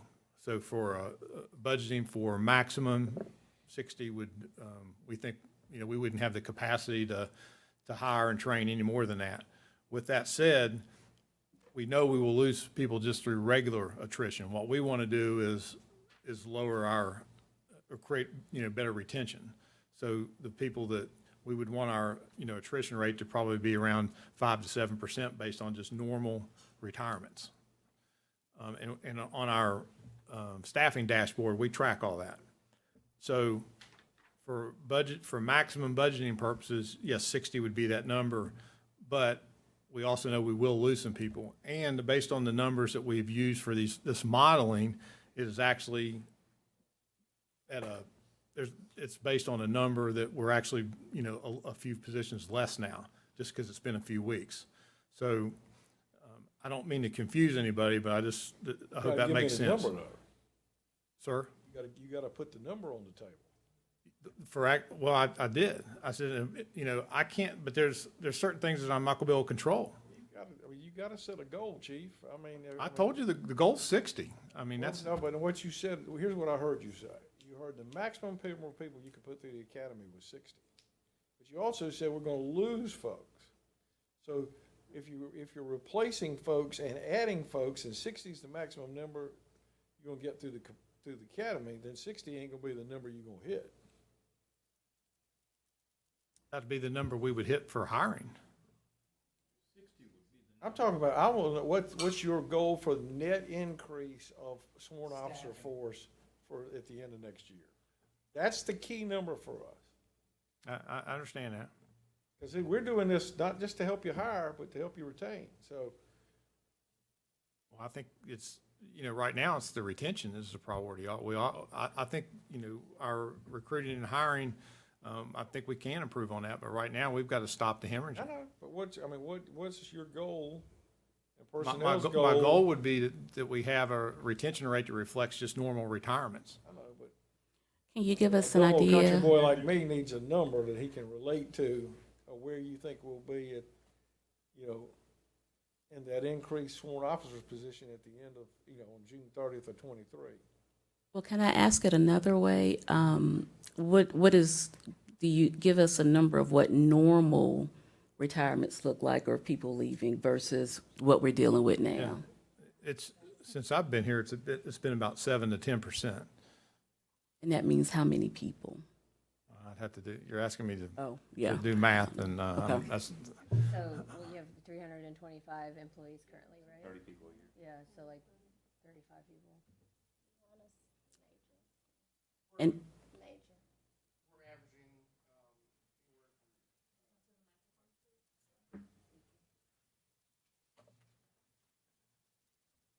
If I understand it right, that number is between 7 and 12 a year, as far as retirements or leaving for other reasons. That number's fluid, but resignations, like the chief said, that's about 7 to 10%. But that number fluctuates. You have some folks that leave the profession altogether. You have some folks that leave because the grass is greener on the other side. You have some folks that leave on a temporary basis and end up coming back, but it's a fluid number. So our number we're looking for to be increased next year is 35, 40? as a net? That's what I'm talking about. Yeah, yes, sir. Because you're about 44 people leaving.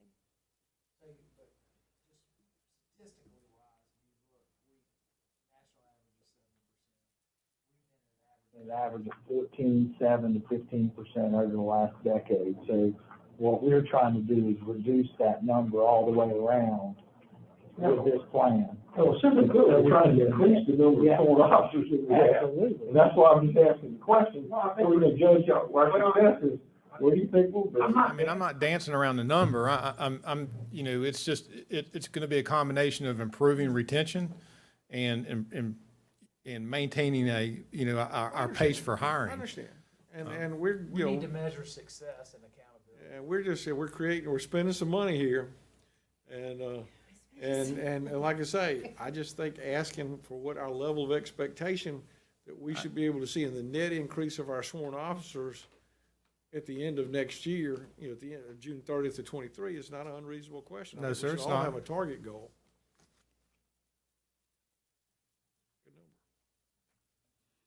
I will Pick a say- number, report back to you. Hey, you can pick it or I can pick it. It don't matter, but somebody's gonna Yeah. pick it.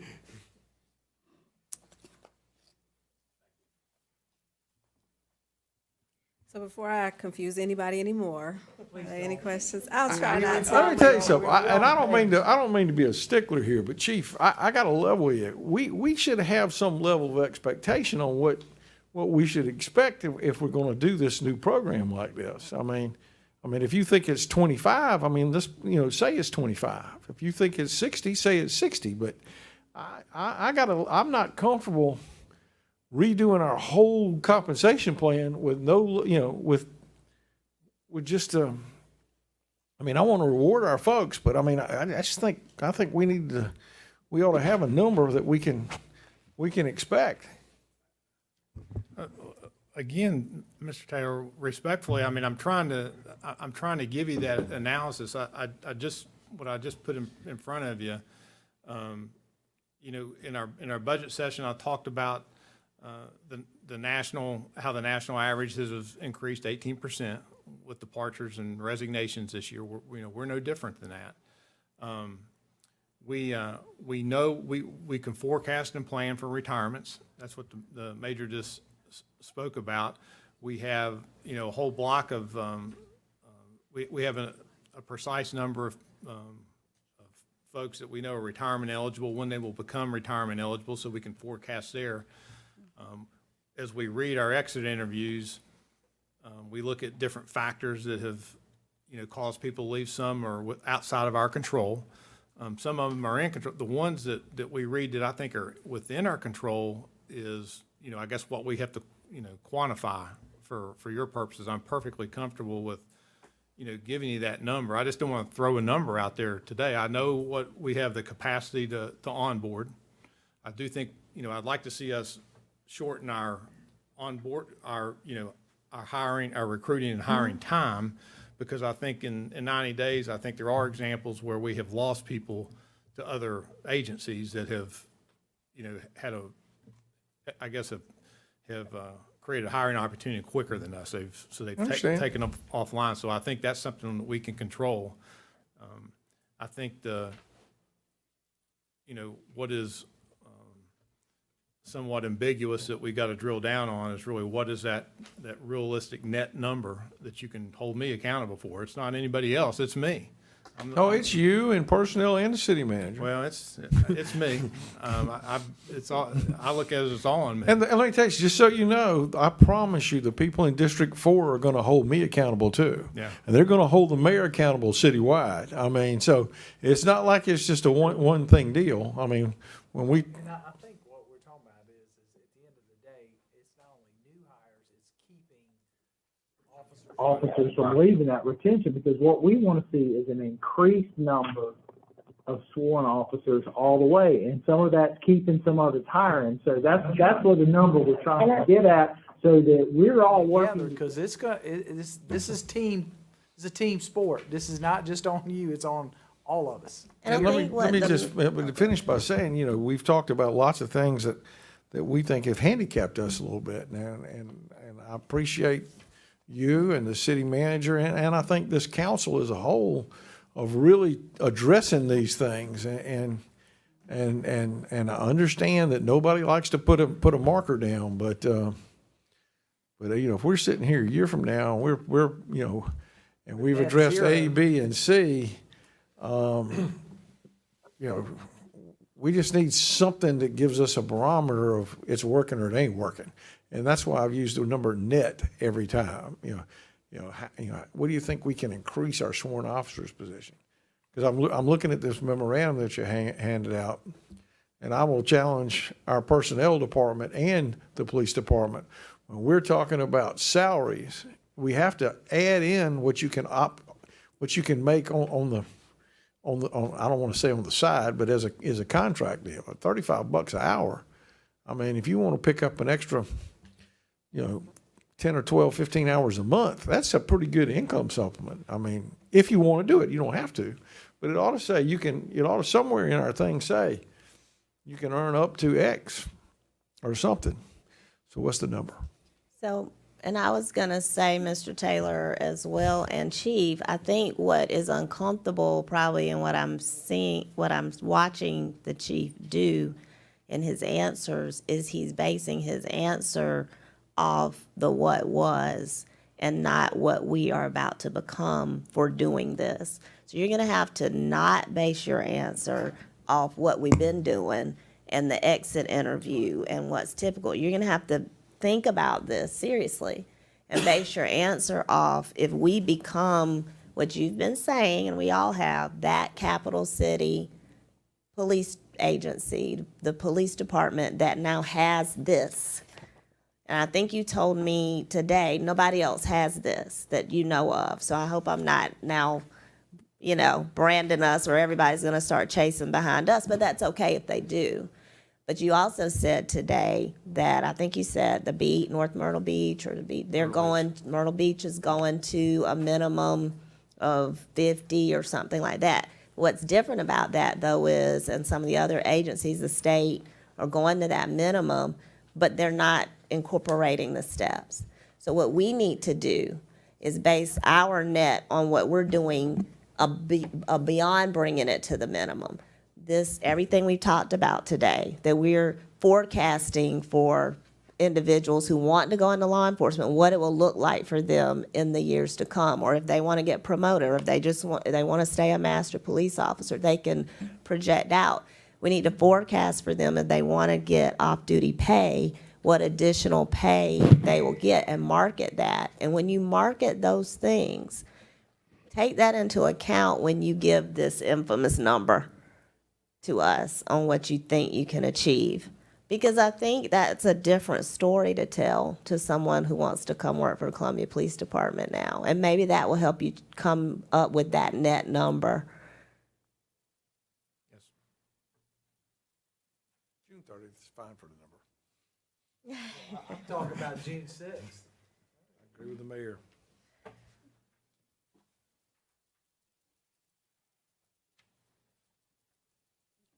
Thank you, Pam. Thank you, Chief and Major. So turning the corner to our general fund budget, just wrapping up a few loose ends. For the most part, we've given you all of the departments. There's just a few other highlights, really back office functions, a few other departments that it probably wasn't really necessary for them to present. Is any of this different? It's it shouldn't be anything different. You just made graphs with this one. Yep, Missy made a few slides based off the memo that was sent on Friday. I want a hard copy. Okay, thank you, Ms. Wilson, Mayor and Council. As Ms. Wilson mentioned, we are just wrapping up a few other items in the general fund to sort of wrap up review of all of the operating funds that have come before you. Today, we're just going to hit on a few budget highlights that we've kind of mentioned and pointed out to you that's provided in the materials attached to the agenda today. We'll also talk a little bit about external agency requests, homeless services, community promotions, and general capital projects, parking capital projects, and just review of our next steps. With regards to the external services, so today is not review of their contracts or approval of their contracts. It's mostly just talking about what's in the budget and what's included in the funding in the proposed budget. With regards to general capital projects and parking capital projects, again, that's provided for you for informational purposes. I believe there's been a discussion, an indication of bringing those back at a later time for more discussion and consideration for allocations. So that being said, just wanted to highlight for you the, yes, sir? Is the package you sent out last week, will it follow side by side with this? Yes, sir. So the proposed general fund budget is $164.8 million. As we've said previously, it does not include a property tax or rate or any other rate increases. The public hearing, yes, sir. I just got, like I said, but when we went through some of these things earlier, let's just want to make sure. It doesn't include the municipal court yet, does it? No. And it doesn't include the police raises yet. It doesn't, yes, it doesn't include the police and the municipal court because of the possibility of just getting it started, maybe there's fund balance there, so I'm just kind of factored it in. Does it include the $3 million carryover from the previous year?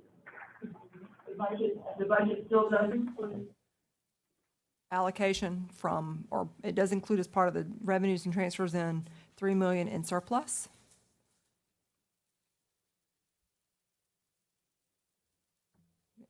Okay. All right, so moving forward, and then as mentioned, the public hearing's advertised and is scheduled for next Tuesday, June the 7th. As we've pointed out over recent discussions and as we've brought the budget forward to you, we have highlighted, departments have highlighted a number of key investments, both in that are in line with City Council's strategic priorities of safe communities, organizational effectiveness, and of course, streamlining communication, which we will highlight a little bit for you as we move forward. We do want to sort of just demonstrate graphically the proposed budget, and this is in line with prior years, that public safety makes up about 46% of the total general fund budget. Public Works is 13%. I've consolidated a few departments into general governmental, just for, mostly for ease of graphing here. At general government at 14%, and then Parks Recreation makes up 8%. Those operational areas make up, of course, the majority of the overall general fund proposed budget. Can you give us a graph like that? It shows function like this much for personnel, this much for. Absolutely. Yes, sir. Mhm. I'll do that for each of the funds. It looks a little different across the different funds. Yes, sir, will do.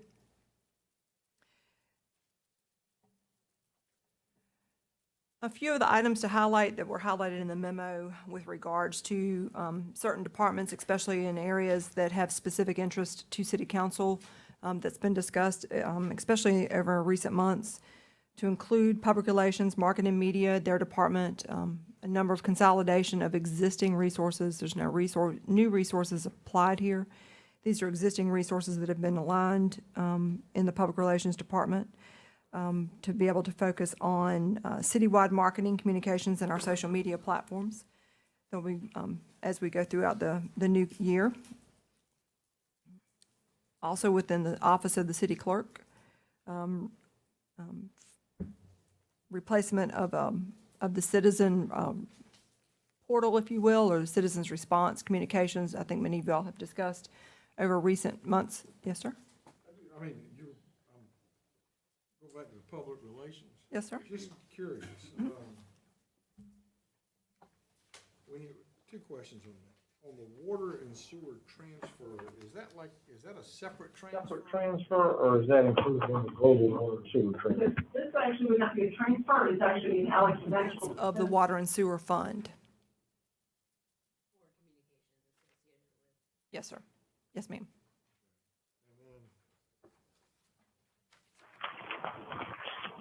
And then, okay.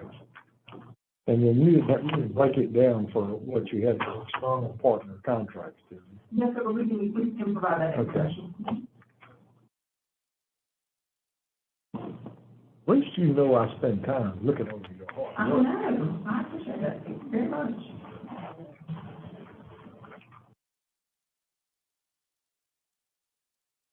Any other questions about public relations?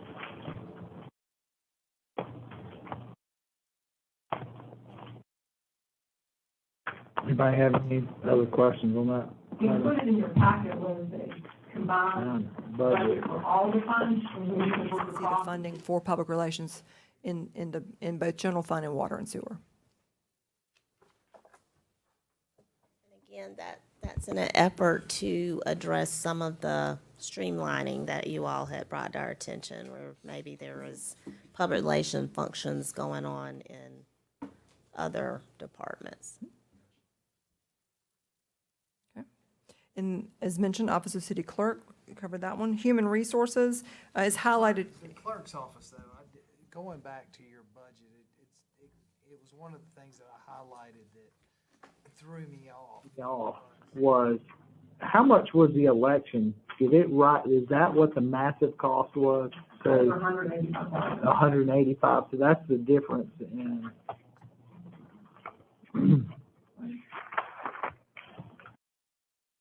What was it? You'll see those costs returned in next year's budget. For the election next year.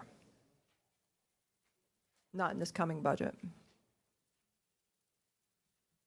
Are we going to talk about government affairs? Oh, sure. Mhm. Oh, yes, that's right. I didn't highlight it here, but yes, that, in your memo, there is reference to the governmental affairs budget. It's an increase of about $141,000. That was for addition of 2 additional lobbyist contracts that were added last year. In this global overview, I don't have any other points in this presentation here, if you want to talk about them in the memo. you sent us department by department. We're gonna do it all discussion here, or are you going through these department by department too? We certainly can go through by Yeah, department. it's your call, I mean, just. No, sir, just mostly highlighting in the presentation for today. Calling out certain things that were in your memo that were of a particular interest to city council to sort of, just bring to attention. So these are highlights. It's not necessarily a thorough rehashing of the memo. So I think from, We're prepared to talk about it. How would y'all prefer to do it? You want to go through the memo and then go back to each one, or go as we're going through the memo? That's fine with me, because I got it right here in front of me. All right. The governmental affairs, which is not bulleted here, but it is, one of the items in the memo was reference to the governmental affairs budget, has an increase that's reflected. Okay.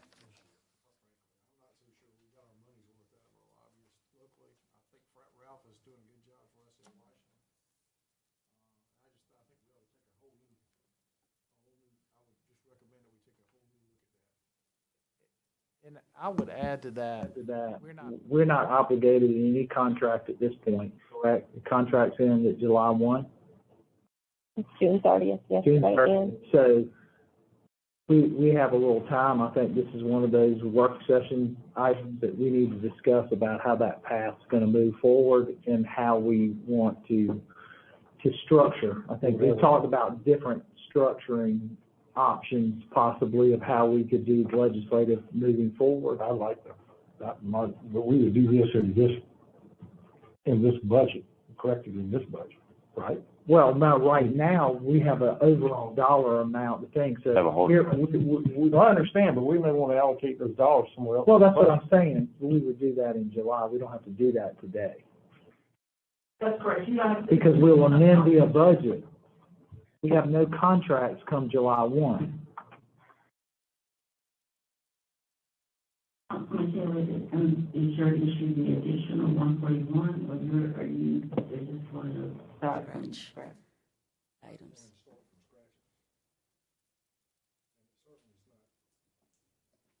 because we can move additional funding around out of here afterwards.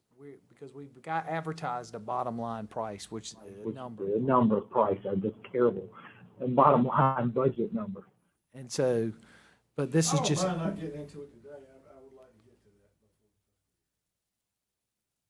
that. Well, then we'll have to figure out a time, I don't know when, but we'll have to figure out a time to have that discussion. To me, it's like hospitality and accommodations be something we could deal with at a certain time.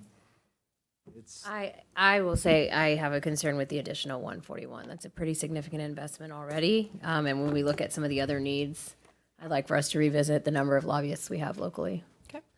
And the 141 is what we paid for the lobbyists. It's not, It's not adding to it, it's just explaining why the budget from this year is increased that much in next year. It was added in the budget year. last year's Right, budget. Yeah. Okay. right, So right. we didn't add any additional Right. for the new year.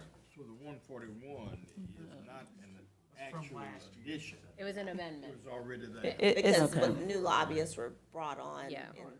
during the After the- last right. fiscal year. When you go to general government, under the detail you handed out, there's a legislative section and a government affairs section.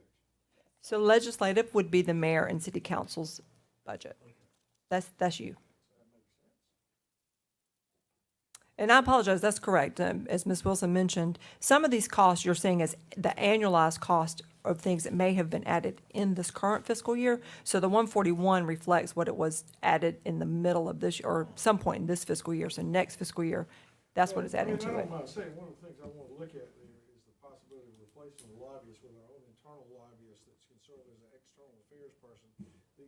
When the legislature's not in session, can help you manage relationships in the middle with Richland County, Forest Acres, what you used to do.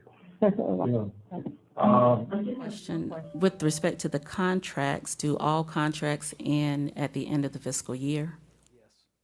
These do. These do. all these do. These Even the do. ones that were added on in the middle of the year. Okay. That's what I want.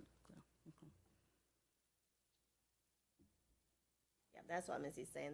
That would be the annualized cost. So when we brought on some of those lobbyists, they were only paid for the time that they served during that year. And I That's think what well, not oftentimes, but if that is the case of what will happen, if we add something to a budget in the middle of the year, it may not be something that we're adding on top of something in the next fiscal year. It's just you're now seeing the annualized cost reflected in that budget.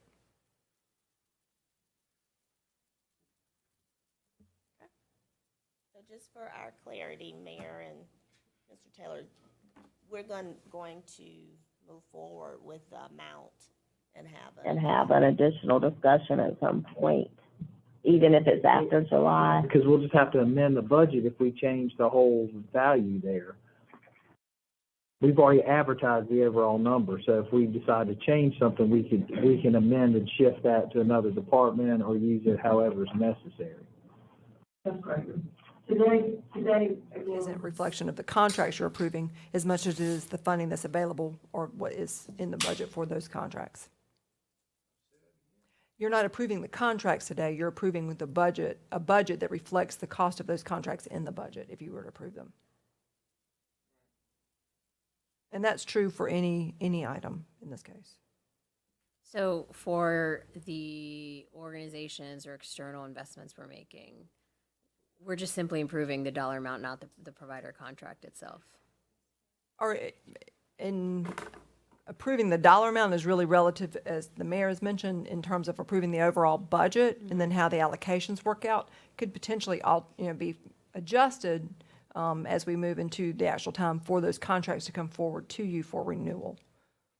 Pretty much, I think almost. It assumes the amount. Right. These contracts would assume the amount that we paid this previous fiscal year. So for the homeless services contracts, or, sometimes they made requests. They may have requested a little bit more, but we typically incorporate in your budget until you all have time to take up those contracts, what we paid them previously. And I believe all of the contracts we're talking about today are all July 1 starts, so they would be coming to you. Or whenever we Yeah. do the contract. Right. But their current contract ends June 30th period, no matter what. There is no continuing. They're gone by then.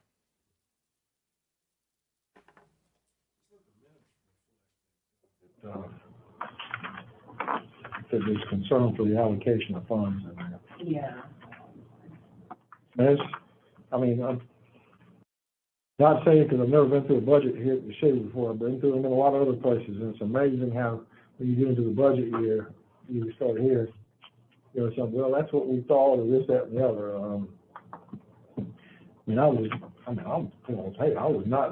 I was really disappointed by our efforts in the State House this year, and I think we just got to find a better way to do that. Don't know what it is yet, but I'm just not so sure we got everything we were paying for. And the mayor's familiar with some of the things that members of council and staff had to handle, should have been handled by our lobbyists and some other things. So. Okay.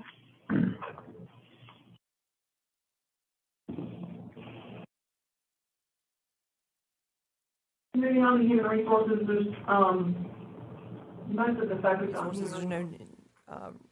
minimal new resources there.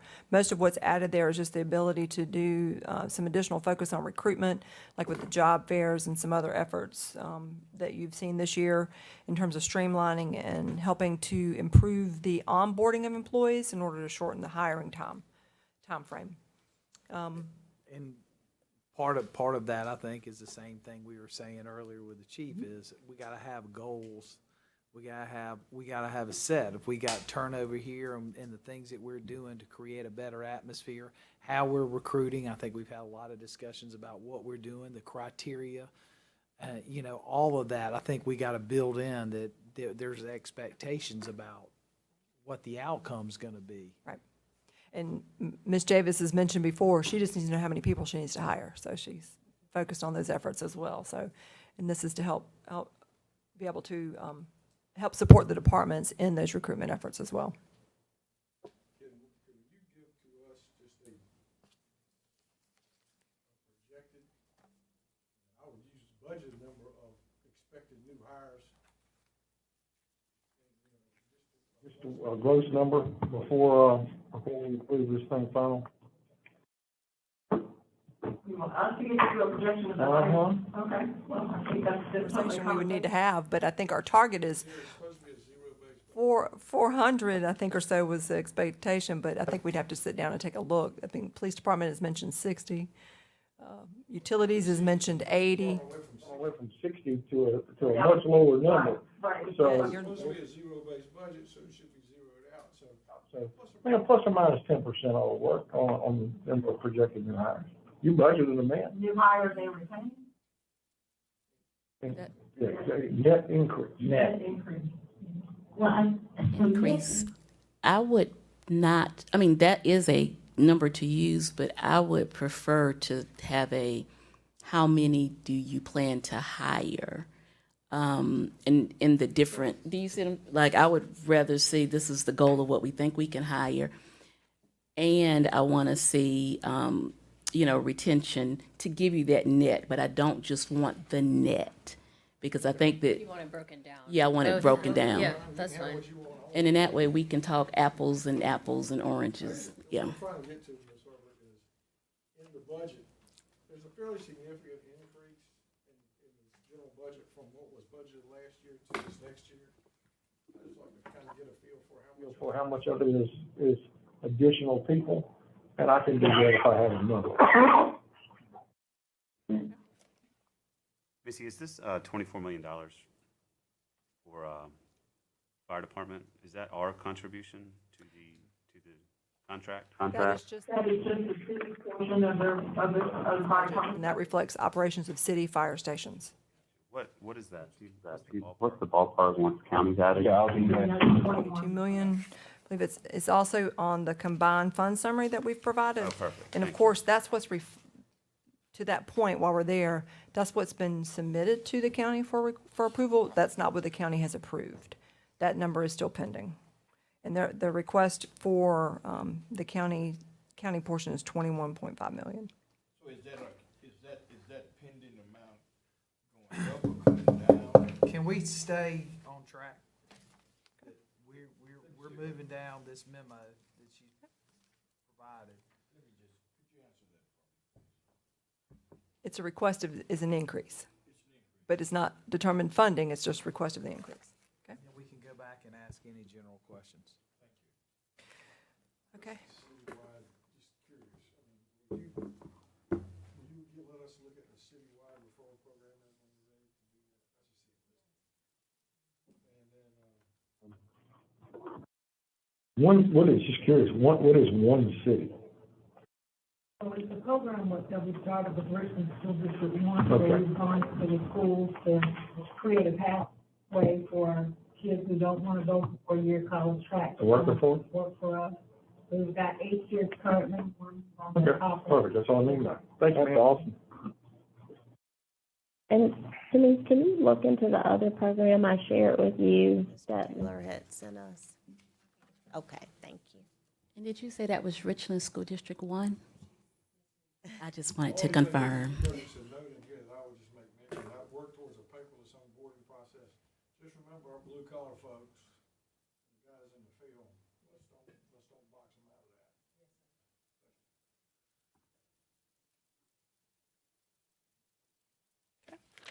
All right. And Office of Business Opportunities, just pointing out their efforts that they will be working towards this year. We did want to point out that their requested budget, the proposed budget, does not include any specific allocations for the commercial retention and redevelopment program here. It is one of the things that would be considered or requested for possible one-time allocations if the program is to go forward. Do we know what the balance is or what they have available now? I don't have the most current, but we can certainly find that. My understanding, I think, is they are committed through what they have available at the time. Yes, that's, Ms. Gentry's just confirmed that, yes, they have committed all the funds available to them at this point. So there's no available funds for allocation. And y'all have changed some names up. Is this the old facade? Facade It program. is. And this is one of the items I think you all spoke about in the last Economic and Community Development Committee. So we put the note at the end about potentially if you do want us to allocate funds towards it. I think there was an interest in encouraging certain sectors like healthcare or, you know, whatever the business industry might be in a needed corridor versus, you know, it could be a different way to do it versus the way we've done it in the past. And so based on considering the funding from American Rescue Plan, is that something we need to decide now? Or? No. Okay, ma'am. Just want to confirm. Okay. Any other questions? All right, moving forward. So into non-departmental, the external agency funding. We've pointed out the allocations, and these are current year funding levels, no changes in funding for the Fifth Circuit Solicitor, the Fifth Circuit Public Defender, and then the Alvin S. Glenn Detention Center, the city's per diem that we pay. For the detention center, it was running around 400, a little over 400,000. Let me look and see what we had done this past year. It's highlighted in the materials attachments, but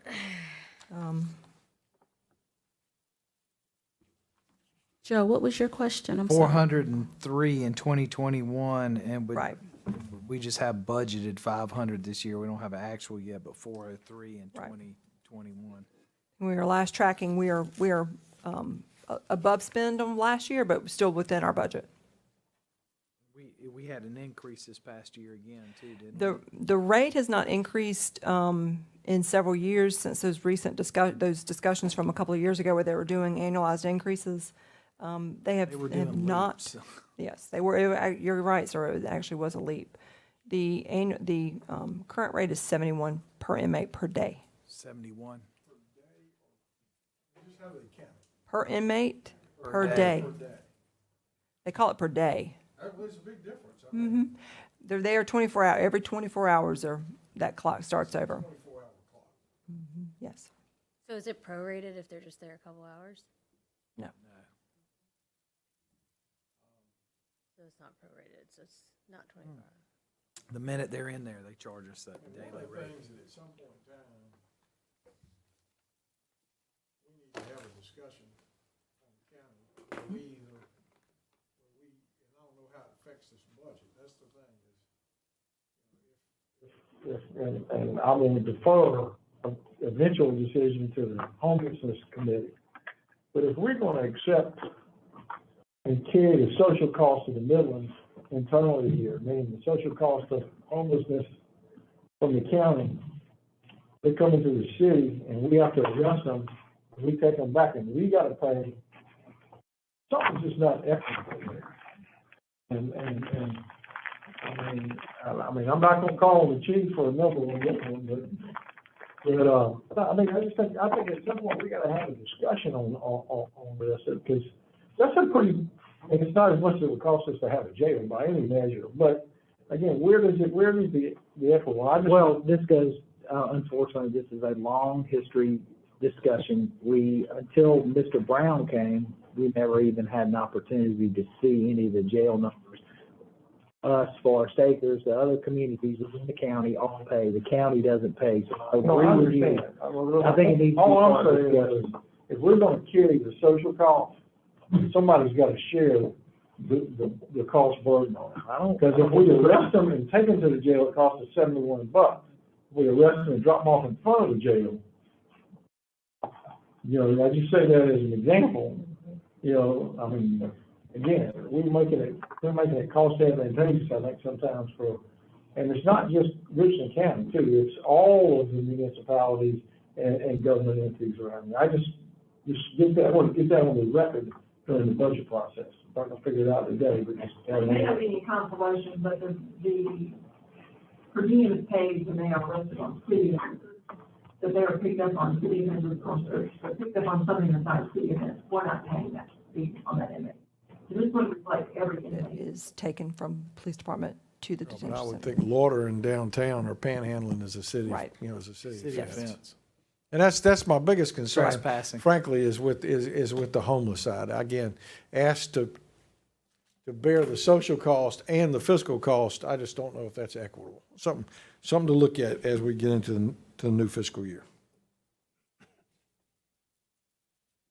Okay. Any other questions about the allocations for, And I Public think defender. the public defender, I think, noted that they have consistently asked for increase. We have an increase this year over last year to help. Hopefully that will get us as we are pushing forward on all these cases. What's that increase? so they're actually in the budget for this year, the same as they are the current year, which is 225, but it was an increase over prior year Yeah. that was 138. Gotcha, thanks. Okay, So so it was- clarification, because there was an email that went out. Is the increase for this year directly proportional to what they said they could do in working the caseload down? Or is it even more on top of what the It's increase not is? anymore. Well, That this wasn't quite the doesn't, way I read it, just so you know. this number doesn't I don't think this number contemplates the plan that we were discussing. That's what I'm thinking too. Yeah, this number doesn't contemplate that. My understanding is that their allocation here is, or the amount here is not in anticipation of anything changing, no new courts, no new programs. My understanding is that they were waiting to submit those amounts once they have an idea more so about, That's what I was thinking Yeah. too. So So- it would be two bumps. could be, depending upon how many additional public defenders they would need to hire. And we have an I obligation assumed to the way I fund read this this public memo, defender. that was being added, because we have an additional public defender in this memo as part of our overall costs. Our memo? She said it's separate. Oh, the proposal, the court proposal, not the budget memo. Okay, good. All right. Yeah, none of those costs are hard and fast in here. I mean, obviously, we think through fund balance or whatever, we can maneuver and be there. But we didn't Probably need to incorporate. we need to make sure that we understand what that number is. Yeah, ask for Maybe larger clarification. than we think. Yeah, ask for clarification on the budget memo, just for sure. Well, I think just for clarification, I think we decided that once we get a plan together from our people, then we'll submit it to the PD's office, the PD's office, so they can give us that number. And do you have, for my clarification, do you have a memo already from the public defender's office that you're referring to, or are you just referring to the proposal? Municipal Court's court proposal, yes, that one we have, I right. believe, right? Unless I mean, I don't know, because I didn't. That's what I was referring to. Okay. The okay, Is our okay.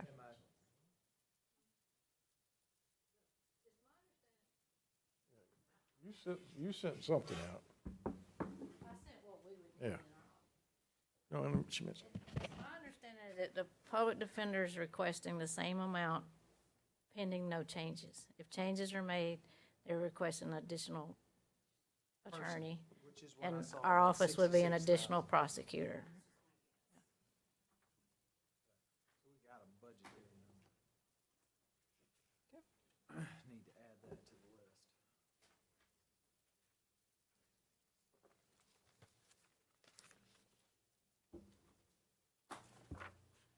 Okay, so moving forward into community promotions. Community promotions is what we typically have referred to from the general fund, an allocation for grants, for external groups. We have not funded a community promotions allocation in some time.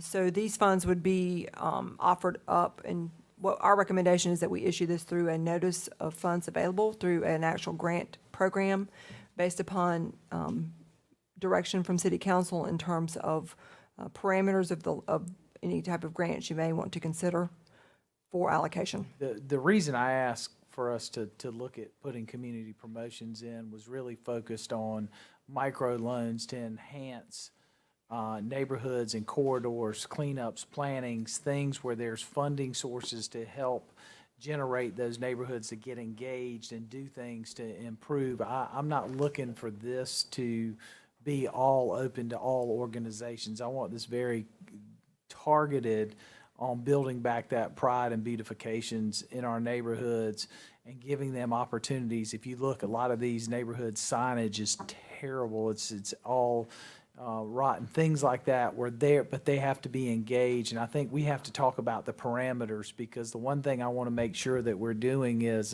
that folks are engaged, the neighborhood has some type of sweat equity or skin in the game, that it's not just, we're not just handing out money. I think we've got to talk about how we want to move that forward. Now, just for my clarity. Yeah, they're grants. I said loans? Yeah, you did. Oh, You said sorry, I loans. didn't mean to say loans. I meant to say grants. So is this the same thing we were talking earlier about neighborhood associations applying for, or are we talking about nonprofits No, out here neighborhoods. who want to do all kinds of things? I think this was community-based. So, well, I think there's two things going on. So, we, Mayor, and I may have, well, we hadn't talked about it, so we probably hadn't been clear either way on it. Historically, community promotions have been for nonprofits to apply. I think what Mayor Recruitment has been discussing with us and some of the staff is maybe a separate program for the neighborhoods, beautification efforts, neighborhood associations could apply. I was thinking, Mayor, that we could work, which is, I think we had a meeting last week with Gloria and CDBG dollars, but potentially funding that, particularly for eligible neighborhoods, which you could do both, but I was targeting that maybe because while I know we're saying this could go towards that, I'm also getting, from some of you, these other requests from nonprofits. And so y'all can do it however you choose, but those requests seem to be coming in as well. So I think it's just gonna be philosophically, do you wanna have this pot or not, or no pot? We just were putting it out here in an effort to So what have do you something- envision the criteria or funding for that community promotions then? If it's a community-based nonprofit, what do you envision? I'm trying to understand what we would. Well, and Give me an it's example. based off what this seated council would want the requirements to be. Okay. In previous years, council has specified, I think one year there was a target on youth assistance for youth programs, or, it could be whatever you all decide it to be, really. Okay. As long as, they're in the city, they're Right. nonprofit status, that sort of thing.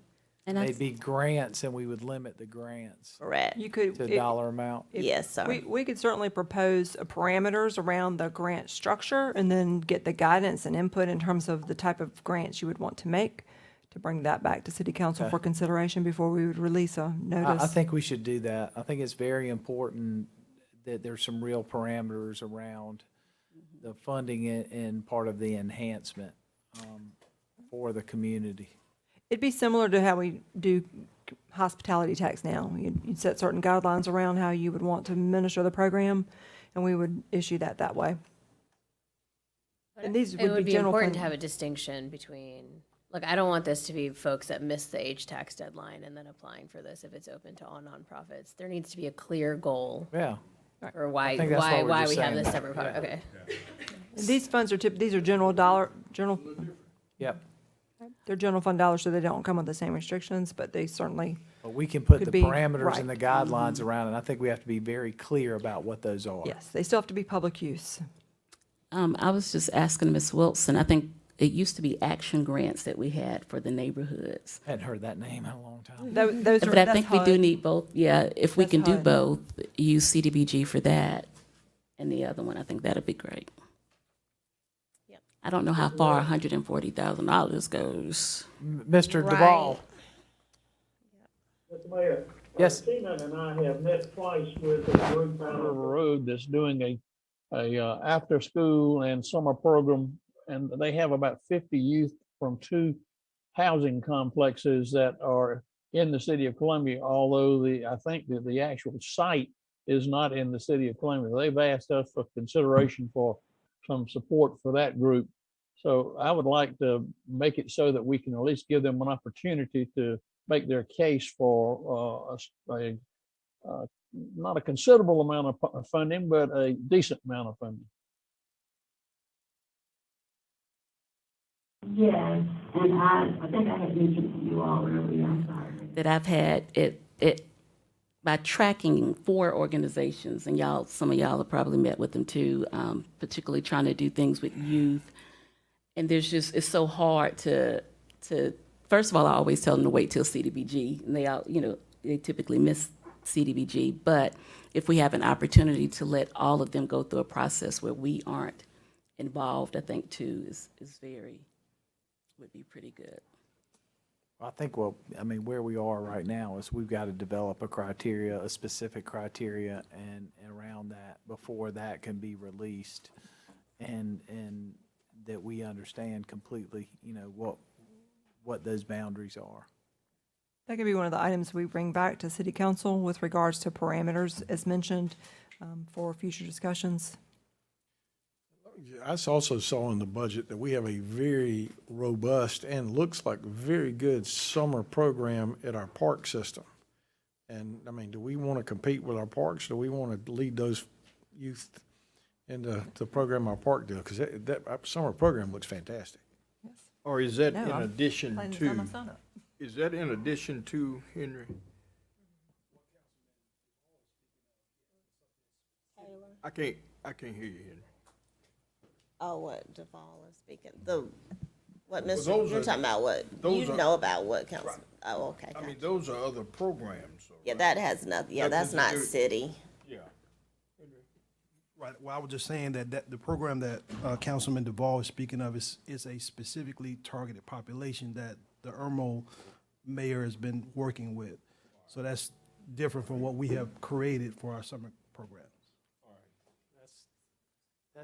That's the Harbison Forest proposal that we heard about. Can we also, whenever the appropriate time is, get an update on, because it is important to have opportunities for neighborhoods to engage, what the CDBG funding would be available as neighborhoods ask what opportunities are available. I'd like to be able to provide them with that information. Right, I think we were waiting to understand if the suggestion Mayor Recruitment had about neighborhood beautification is something that you all are wanting to move that forward, and then I think Gloria could better, move the funds or suggest funding from CDBG to accommodate that, as well as maybe the traditional action type grants that they've had in the past, so. I think that'd Missy, be helpful. Yeah, if you could make sure Missy, she's got that pot identified. Thank you. Yes, sir. And then, of course, there was $300,000 as noted in your memo in fund balance from one of the previous programs during the pandemic for nonprofits. That was the Resilient Columbia Nonprofit Stabilization Program, which, again, that funding, it was general fund dollars. So I think there had already been a couple of requests, maybe that would be appropriate for that funding as well. I'm just not sure how y'all wanna, if you wanna just now take that and lump it all together for a NOFA, or if you wanna keep that separate. Why don't we talk about that as we Okay. build this criteria? I think that'd be the best way to do that. That way Okay. we can create one option, here with the criteria built around it, put it into a structure. And I think points from council all over is, we don't want folks who are getting money from another pot to go here. This should be specific to fill some gaps, but make sure that there's a benefit to the community. Yes, sir. For that. Okay. Okay. Moving forward, the next item is the homeless services contracts. The budget currently includes $1,060,000 for homeless services contracts.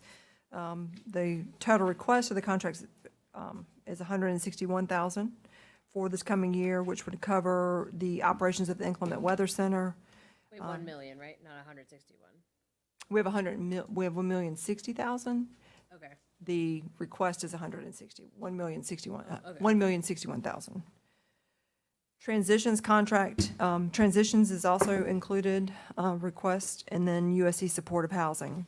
Inclement Weather Center is, contract is with, United Way is the prime, and then those services are subbed out. And the Inclement Weather Center is run at the behest of the city. It was operated from a solicitation for services from several years back. Can you explain something to me that the increase of $50,000 for travel vouchers? Not for- Somehow, I don't, I was trying to dig through to remember, I have no So that's, notes about it. okay, so it's not just for the travel vouchers. So the Inclement Weather Center is a year-round operations, but we also had a contract previously, in previous years, we've had two contracts with United Way. One was the regional coordinators contract, one was for the operation of the Inclement Weather Center. The regional coordinators contract was run by, still contracted with United Way, but the services were being provided through a staff person in this current year through transitions. So it was another subcontract. Part of that contract for the regional coordination contract included travel vouchers, which is whenever there was an individual who was encountered who was looking for a way to get back home, wherever that may be, this would pay for those services. The actual budget for that is about $10,000. Okay, so 40,000 is for a homeless coordinator contractor. Some of those services So for a the homeless. supervisor on top of the, so what we're really talking about is an inclement center is really 550,000 for argument's sake. Or 500, yeah. 400, roughly runs about 450 or so.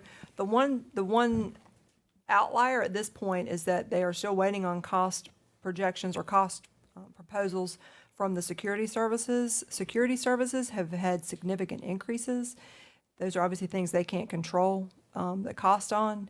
They have been working to negotiate with those contractors. Part of it just comes from changes in the number of vendors that are available for security services to be provided at the Inclement Weather Center. So we're still waiting to hear back from them on that. Mr. Mayor, I don't really have an issue with the amounts of money. I don't, Just trying to understand. but I don't want us to, by going into the detail. Right. I don't want it to imply that we're improving these contracts.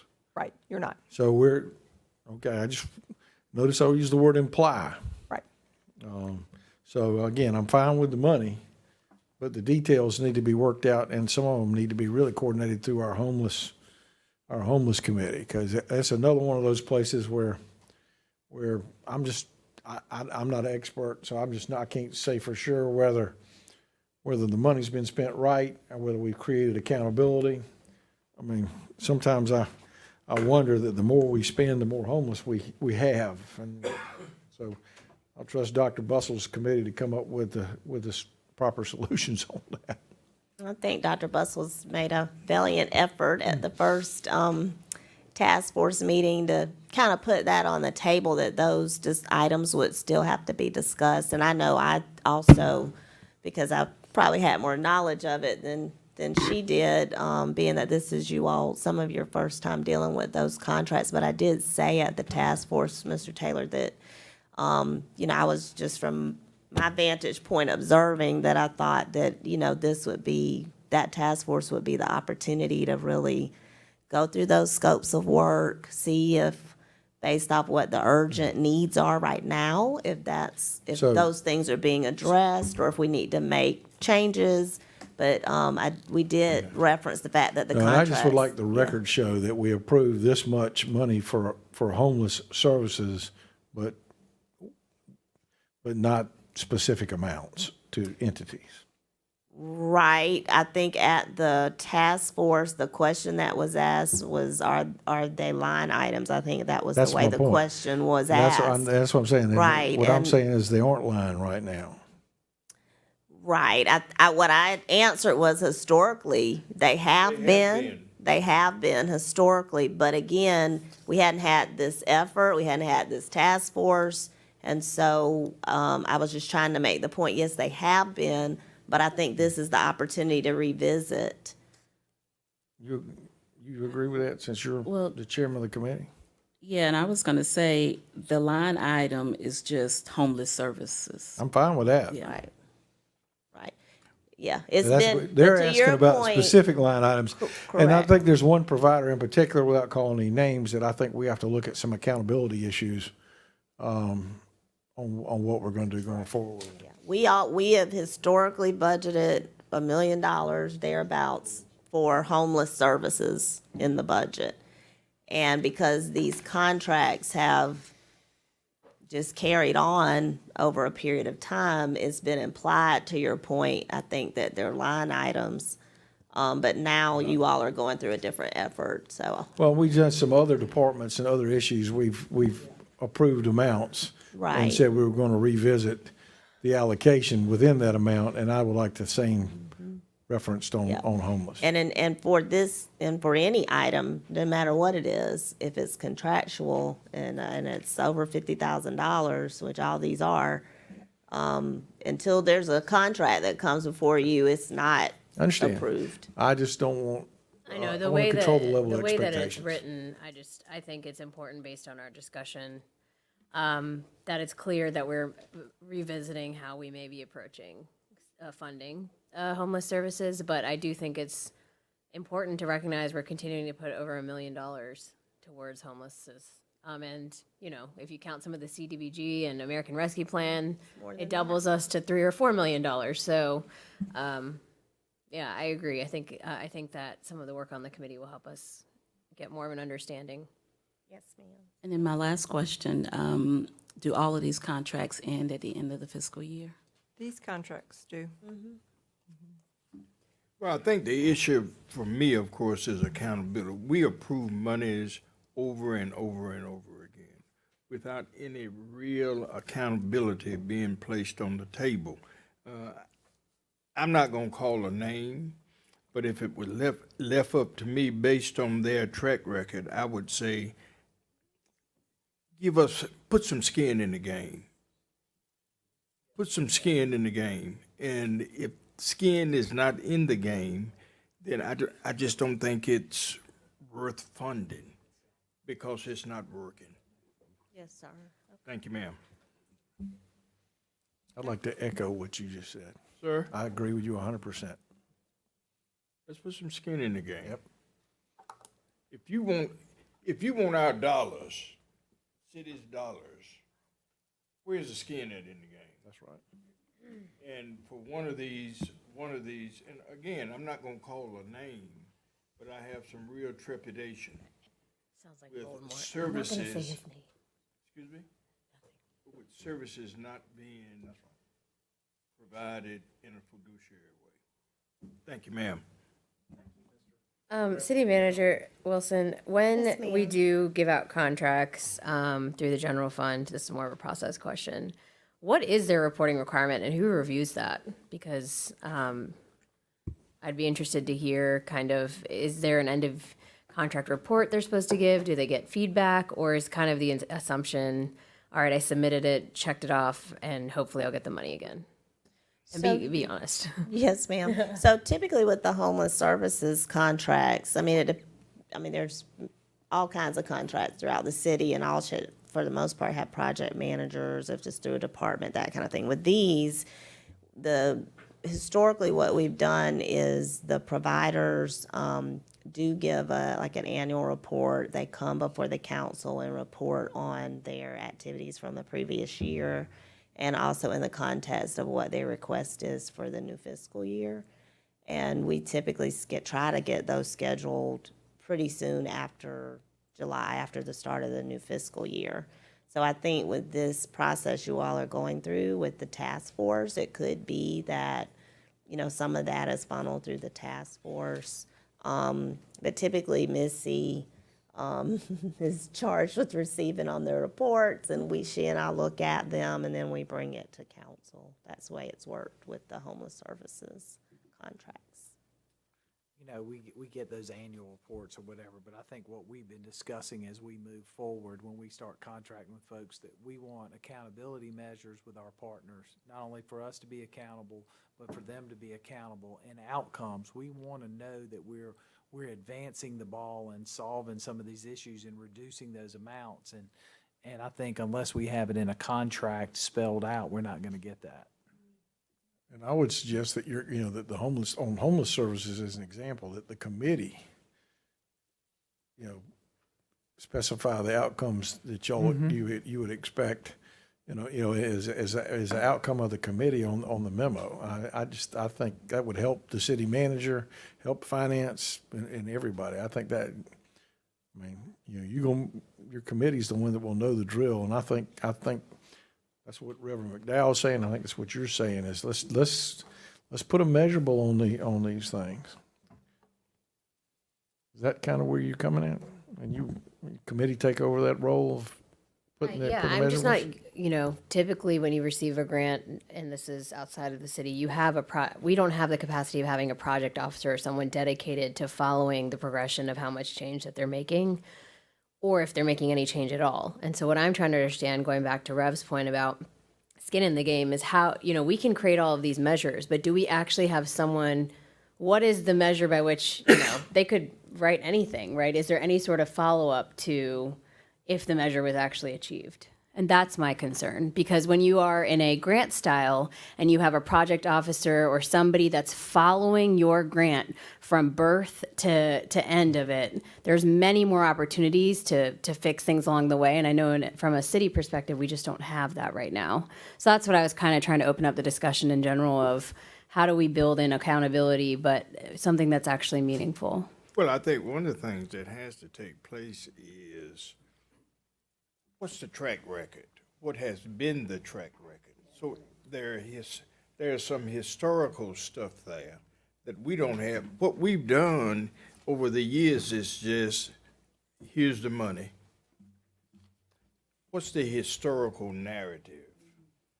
For lack of a better word, what's the historical data that will help us clearly define what these particular providers are giving us? We can't adequately fund a thing when we don't actually know what the providers have done in the past and what they're doing.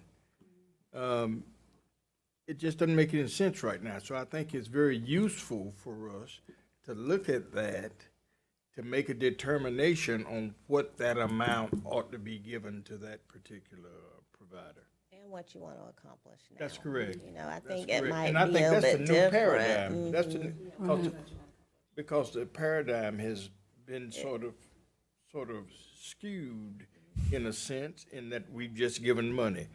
What are the time frames? Right, yes, sir. And we haven't done that. I just wanted to add, when we first started funding these, they went through community development, and Jeff Rainwater, I had to think of his name, Jeff Rainwater, he was Deputy Director of Community Development, I think at the time, or he wanted to be. I think he was Deputy Director, sorry about that.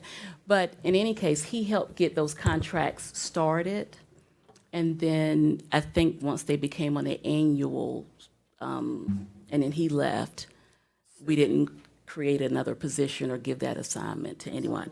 I'm not volunteering anybody. So those are still grants administered through community development. Those are grants, and then, yes. These contracts are definitely a different nature.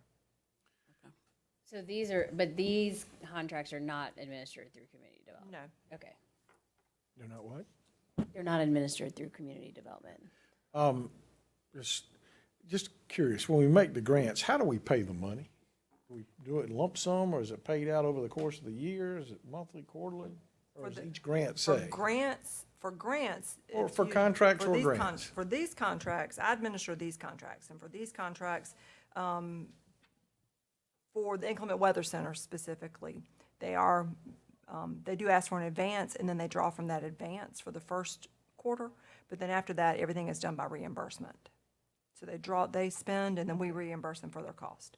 Same is true for Housing First And for and then for the transitions contract, it was started in a little bit different nature. It is also based on submitting for reimbursement. So it's for contracts. Monthly reimbursement, quarterly? They are done, Inclement Weather Center is done monthly. So what you tell me, there's no specific deal? No, transitions is done So quarterly. can you want to refer that to the administrative committee to see if we can't standardize a little bit of what we do there? We can standardize it in the contract at any point in time. And kind of a formalized review on these things like. My only concern with that is dealing with the cash flow of the entities. Some of them may You have. negotiate that when you make the grant, you know what I'm saying? Right, and that's I think that may be why they have different time periods. But I'm 'cause, just, yeah. but, I mean, like I say, I think what, I don't want to put words in Reverend McDowell's mouth, but I think what we're talking about is, it would be interesting to see us, especially on some of these homeless issues, one in particular that I'm not going to call a name like him, where to ensure that they're performing the way they're supposed to perform, whether it's. You mean before stuff is released? released? Yeah, in other words, Okay. when you write that grant, it's for X, Y, Z, and you want to make sure, and like I say, one of those stipulations may be, that it prevents criminal activity within a certain place, and if. That's gonna be so difficult. I'm sorry. Well, yeah, I'll be happy to share the details with you a little bit later on. But I mean, my point is, we've had them notify residents that perhaps law enforcement was coming. And it just, there's things that we should stipulate a little bit more, I think, than we've done in the past, and create a little more of that accountability. Yeah. In other words, we won't, sometimes I would wonder if the good of the cause takes precedent over sometimes the good of the community a little bit. And I just would like to revisit some of those guidelines and stipulations and things like that. I just think it'd be helpful to do that. Are you gonna take that up in the task force? We can take it up in the task force, or it can be referred to the administrative. I prefer that was referred to administrative. I'm not sure the folks that comprise the task force would be able to provide the guidance we're looking for in terms of administering grants or contracts, but that would be my But we're suggestion. talking about, are we talking about the homelessness services contracts? It just a different look, just to review all the grant requests first time and see if any can be standard and things that should be added. Recommendations Is to it the city specific to manager. homelessness or just in I general? do it for most everything. Okay. Just to make recommendations to you, and then you do what, do as. So that It started with homelessness, but I mean, I wouldn't, federal stuff doesn't need to be looked at but I mean, talking about city funds that go out probably should. Just a look. So we could certainly, these are contracts, these are contracts. I know, I've These are seen contracts, But grants. then the community promotions, we certainly could do something that's more of a quarterly basis. Hospitality tax grants and accommodations tax grants, those kind of fall in those same lines. Hoping our new grants administrator. Right, I have a grants will administrator that help started us today, with all so. that. That's If we what's could saying. have the opportunity That's what's to saying. maybe start there. It'd be good to have them sit down with us. I do think on the homeless deal, though, I think there's some things in there, some things that we should add that make so much sense that you would have never thought you needed to add, but it gives, especially our law enforcement, certain abilities to create some accountability if needed. And again, I'm good with that. I just want to be clear on where y'all are taking those up, in the task force? or Administrative committee. The homeless, so the homeless Let's services start with the contracts. homeless and let's, based on experience, look at the contracts and see what needs to be added to make sure there are measurables and accountabilities to that contract. Wait, so when you're saying let's start with the homeless, you mean let's start with the homeless contracts, Correct. not the task force? Because I will say this is not an appropriate topic of how we administer grants for the task force. But Missy, I would like to sit down when, once the grants administrator does get comfortable, to just talk through, specific to the homelessness grants, what we can do to put some mechanisms in for accountability. I think y'all just said two separate things, so we'll figure it out. I'm a little confused on which way we're going with the homeless services contracts at this point. I thought that was part of the task force. Oh, no, I think we're talking about two different things. I got it. The homelessness contracts, along with all of the other ways that we administer contracts to the general fund, I think Councilman Taylor wants to visit in the administrative committee. And I, after feedback from the task force about some accountability measures, I'd like to talk with Missy and her new staff member as well. Because those contract renewals are going to come within the next 30 days, whereas our final report. They would have, but pending where we are with the conversations today and with in light of the city's contracted homeless service providers, partners, are due to present to the task force in August.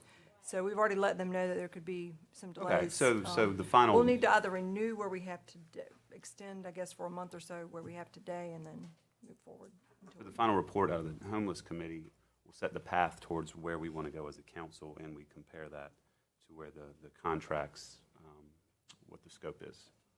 So we're not approving the contracts come July. And Well, we don't they're even gonna have, present. based on this memo, we don't even have with the security services and this and that. So, there's some things that we still have to get information, but I think the committee's gotta have an opportunity to look at it because we can't just renew the contract the way it is, the task force, yeah. I'm just asking, because y'all said two things. Well, that that's they're the next going meeting, to the isn't it? administrative committee and they're going to the task force. You want the current homeless services contract providers to present at the task force, correct? Yeah, we always talk about August 3rd. Okay, so typically when they present, it's in the context of them then getting direction on their contract for services. So is that what? Which will be reviewed by the administrative committee. Okay, so once they present at the task force, then you want to switch them over to the administrative policy committee. Send the contract to. What it's saying is the contracts, just let the administrative committee review the contracts based on the content so they understand what's there, and then because you're talking about standardization, because nobody knows what those contracts say. Does that make sense? No, not be honest, it doesn't, not to me, because here's why. Two different presentations. Yeah, you want them to present to get direction, and I'm only drilling down on this because they're listening to this probably right now, they're gonna ask.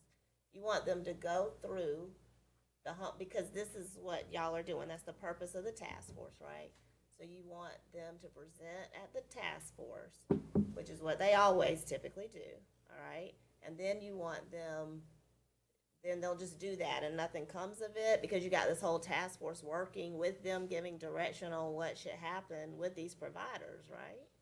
And so wouldn't the new contract resetting, if you're gonna keep them at all, if you're gonna provide a scope of work for them that's in line with what you're trying to accomplish right now, that's gonna come out of the task force, correct? And like I say, but the task force is not a governmental entity in and of itself, because it has a bunch of citizens and stuff on it.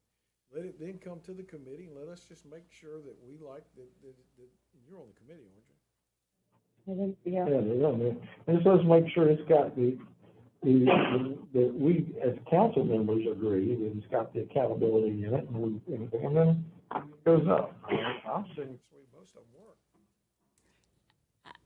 work. My only concern is, I don't know if administrative policies and procedures reviews contracts on a regular basis, and if we want to continue to do that, that's one concern. And then this might be the height, this is a lot of bureaucracy. I'm not trying to be funny, but taking them through several committees to me seems that we can. It seems like come to city council. Yeah, it seems like we could be able to consolidate that. The purpose of it being going to the administrative committee is so that it gives the council can present to the rest of the the council. rest of the council, we reviewed it, all these measures are in, let's move forward. Because if not, then we're gonna debate it when it's on the agenda. We're not gonna work it, and we don't have a work session, right? I guess I'm just trying to understand what you The want. task force to do as far as the scope of work. So I guess we'll figure it out in the task force. Technically, the task force would make. I always think they're gonna make a recommendations to the city manager. So they would. Y'all- No, they're gonna make them to the mayor. But this Again, is, it's however y'all want to do it. Whatever y'all want to do. I do want to add one thing too with respect to the committees. I do believe that maybe it's community economic development. talking about reviewing, that would look at it as opposed to administrative policies and procedures.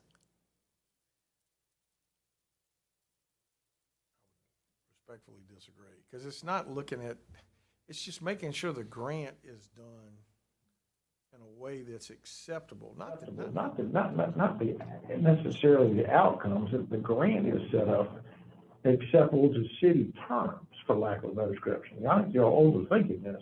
Make sure that the pay, how the pay is going to be presented and set out. Ma'am? They're not grants. Grants, what is it?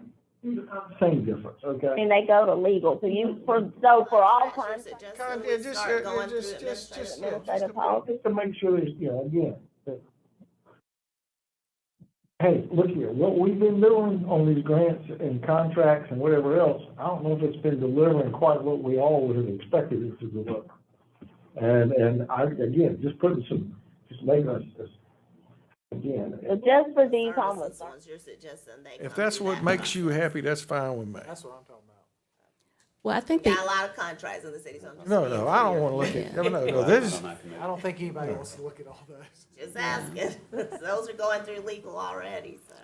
And I would say too that I think it would be helpful for the service providers if we give them some kind of input of what we are expecting, because I don't want them putting a lot of effort into preparing something and then it gets to the committee and the committee was like, we want more. I mean, I think we do need to give them some input of what the expectation is so that they can calculate that in and realize it's different this time and, their expectations. I just want to be efficient in our process. They would ask for that guidance as well. And they would ask, that's my nonprofit side of my brain working. They may say that based off what I'm hearing you say your current efforts are about. I mean, this is a different conversation. So, they may say we don't have I think one of them has said they may not have the capacity to do some of the same things anymore. I don't know what the process in the task force is going to unveil. And I'll add to that. The Weather Center and the homeless regional coordinator, those contracts were born from a RFP that the city did in 2014. So. and it's time to look at them again. That's 8 years ago. Correct. Right, to our point, it's It's never been revisited, which we brought this up before. So again, I'm sorry, I'm not nitpicking it, but I just want you to have the results that you're looking for. And the Weather Center specifically is one that it exists because the city. Mm-hmm. I guess we're all saying a little bit of different stuff, trying to get to the different point, but we want to ensure that we've got achievable outcomes and there's some accountability for the money, because this is taxpayer money. This ain't our money, and it ain't their money. It's people who work hard every day that are paying into it. So, we want to make sure, and as compassionate as our community is for everything, they also want to see an impact. And I would tell you that right now we're seeing a lot more impact affecting people's quality of life. The folks who are homeless, experiencing homeless, mental health and this and that, their lives, they're experiencing some things. So I think we just want to make sure that we have achievable outcomes, that we know that the money that we're spending is actually making a difference, and that there's accountability. And I think the overall goal there, I don't know, it sounds like maybe we should just put out a new RFP. So Erica, I think, or her, I'm sorry. TW, you're the one that is staffing it. I think this is something I'd like to discuss at our next meeting. My goal is by July for us to be able to provide feedback to providers when they come in August so that they have a clear understanding of what they're presenting on and what direction we're going for the task force. And perhaps that although we're allocating $1 million towards these efforts, not including some of the other efforts, for the record, we have put in multi-million dollars towards this. We may be approaching it completely with a new process because it's a new problem. It's an evolving problem. So, and then again, I know we keep saying grants and contracts synonymously, and they're not, but I really want us to think about these services contracts as a grant, because it's not just did they complete XYZ, it's have we seen change over time on this outcome, right? And that's typically in our head what we think of in terms of grants. So I would just say for us to just continue to think of it that way. It's very different than, contracts like did they pave the road or did they, fix a problem? This is something that over time would be an investment, and we want to be able to show outcomes over time.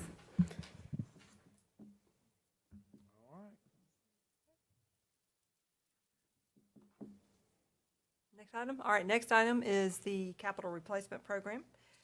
Pointing this out, this is the general funds replacement for, primarily this is our rolling stock, our vehicles and heavy equipment for public works, parks and recreation, police, fire, and other departments in the general fund primarily. There does some years that will include some technology updates, mostly with hardware type of equipment. Purchasable items. Most of technology these days are services. How many vehicles or equipment is in this? 119. That's, when I say vehicles, vehicles and heavy equipment, a ladder truck is included in here. Garbage trucks. Curious. Garbage trucks, yes. The capital replacement? Yeah. I would just ask at some point in time after June 30th, that we talk about a workshop to explain this capital lease program. Absolutely. And how it works and when, if it ever terms out, and et cetera, et cetera. Well, I think having the capital lease workshop along with the capital potential improvements, the CIP budget, if we want to do something, if we want to hold off how we want to leverage, I think is one of the things we talked about today about moving into a work session where we have time really to discuss how improvements could be made if we want to move forward on some of those items that were listed or add different items that are more critical. So include this, the description of how our capital replacement program works in the conversations. Yes. But not hold off on our issuing for being able to make purchases for vehicles. No, we need to order the vehicles. That's what's right. It's a procedural thing so everybody understands. Right.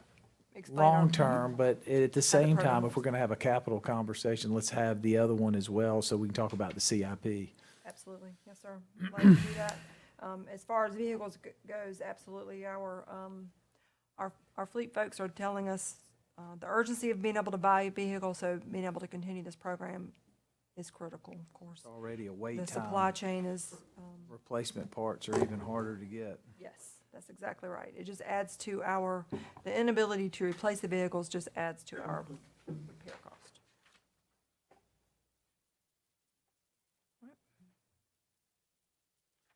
With general capital projects, this is just a summarized list in terms of cost by the different projects. Yes. You skipped over component component units. The memo. I'm units. sorry, that's right, component units. So component units is highlighted in your memo. That would be the development corporations of the city.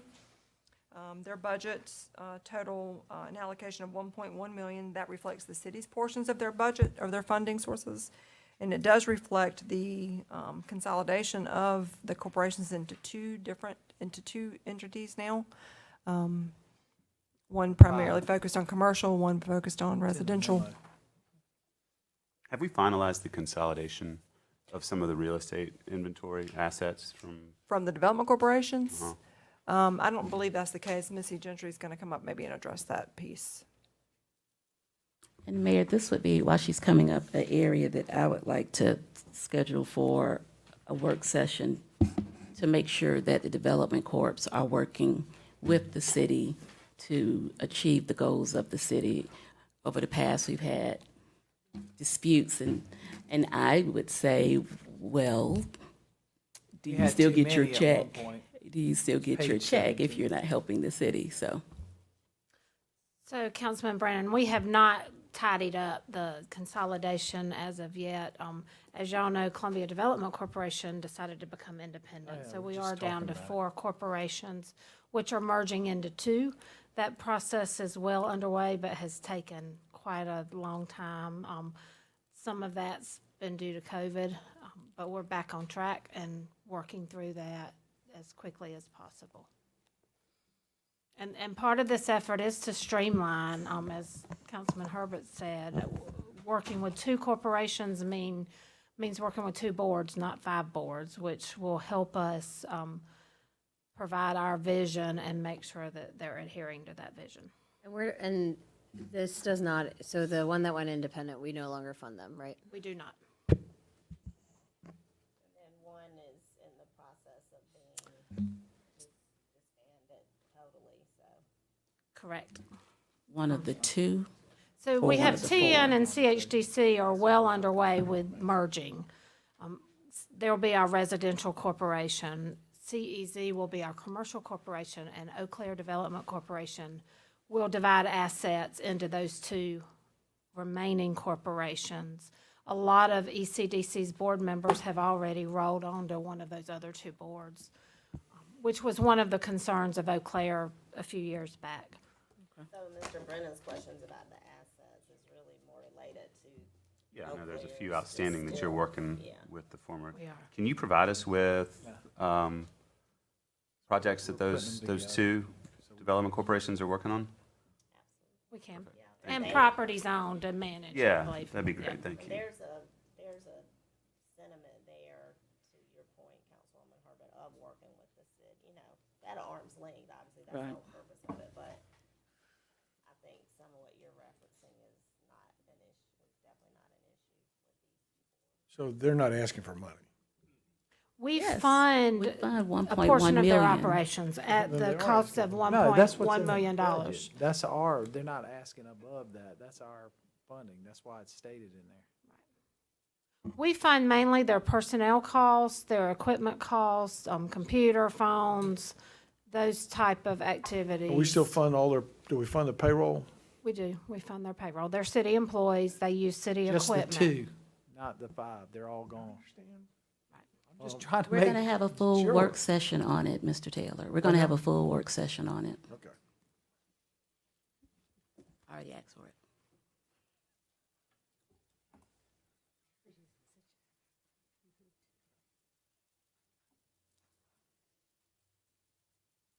All right. Next is the general fund proposed capital improvement program. We have provided for you in your packet a list of the capital improvement program request for general fund departments, which would include general services, that would include city facilities. What, is it the memo packet? Yes.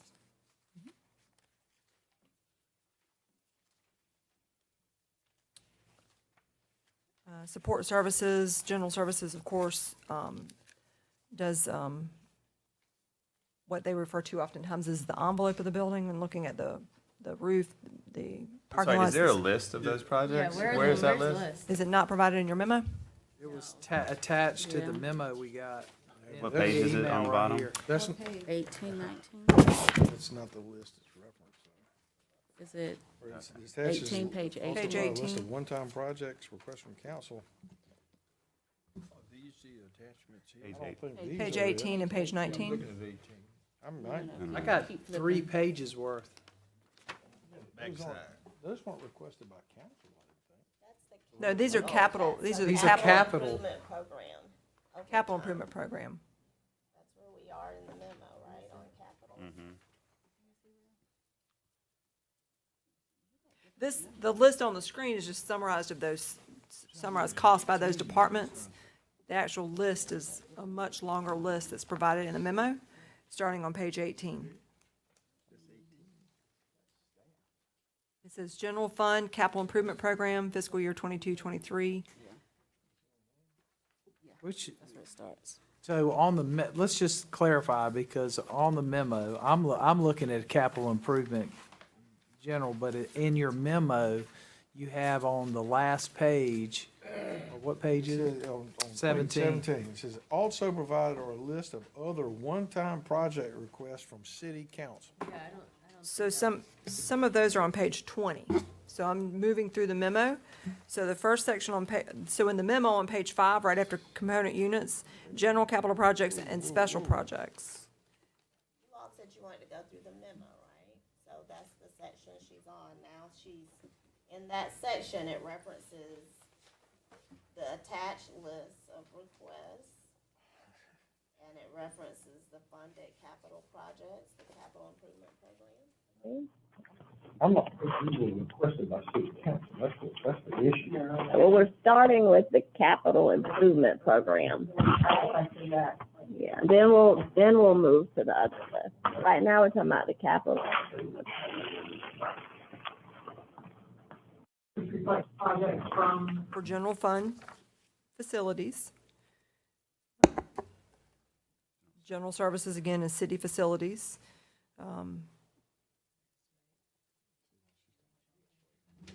Oh, yeah. Says West Region, So we're gonna have this Police. discussion in the CIP These- program. I would assume that our plan was that we were gonna have that as part of the CIP discussion. CIP discussion, isn't that what we we're not discussed going earlier? into detail, this is just. We are, but you also said you wanted to go through the memo, so. Oh, yeah. It just pivoted with whatever way y'all wanna go, so we're on the memo, and this was referenced. No, I in don't the have a problem memo. with you Okay. presenting or whatever. I mean, I just, one of the things we talked about earlier is taking that up when we have time to go Right. through it all. Whatever. I think that's what we were stating. I But just just wanna putting make this sure. budget in, is what you're saying? No, Discuss it that's not in the general budget. That's Right. just, that's, So we don't have to pass that, we can discuss that in the future for. right, there are, Right. the list before you is just provided for information. There are no funds in the current proposed budget for these projects. Those would be taken up at another time. Those projects would be potential funding from the fund balance that's been provided to you. That is what is then picked up on page 20 of the packet that you have. The only purpose for providing this to you now is just to provide a little bit of information about what is included, just to clarify that these are again, general fund facilities from Public Works, Fire Department, Parks Recreation, General Services, which includes city facilities. So we have a total of what, about 15 million to work with Yes, ma'am. for all of these projects, including the capital improvement program. So the total, well, of course, you've got a much bigger request of projects under capital projects. Some of which could be funded from an allocation from the fund balance of that 15 million if city council chooses to. I know we're considering some grants for some of these items, and some other allocations possibly. I think there's some interest in some other funding sources potentially, for instance, like for Finley Park. So that would be on here. So there's some future there's conversations around these projects, both with cities funds and some other funding options. Again, the list is just provided for you for information purposes. We've given you a capital improvement program for all of our funds. So we wanted to provide for you what is on a list of requests from our departments with regards to general capital projects. So when we discuss the CIP, we'll discuss funding and spend. Yes, sir. And then under the pending commitments, just curious, I mean, the Assembly Street grade, that's our railroad crossing match, Yes, sir. partial. The 3 million, you got it included in your advertisement, so it's On here. It's gone. Right, that's right. Mhm. How about the quiet zone? The only reason why they're on here is Balance. pending is because they're pending city council formal approval. That's what I'm asking, is the quiet zone, The overages. is the quiet zone already committed for, and we have to spend it out, I mean, or is, I don't have a problem with it. I just want to know, I think this is the commitment based on what was already allocated from the state, and this is the city's portion of that commitment. So you haven't, right, yeah. So it's on here pending city council's actual formal approval and allocation. so that money's spent, yes or no? For intents and purposes, yes, it's Okay, spent. that's all I was asking. We did not want to make assumptions. We did not want to make assumptions. I'm fine with it.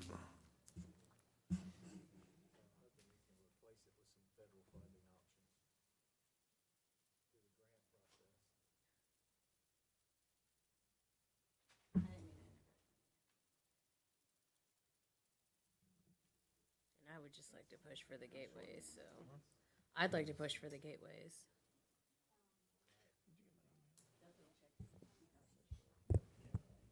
And this list, Mayor, is another one that we would, We'll still need some costs of maintenance. Mayor, this is also a list we would consider taking up at another time.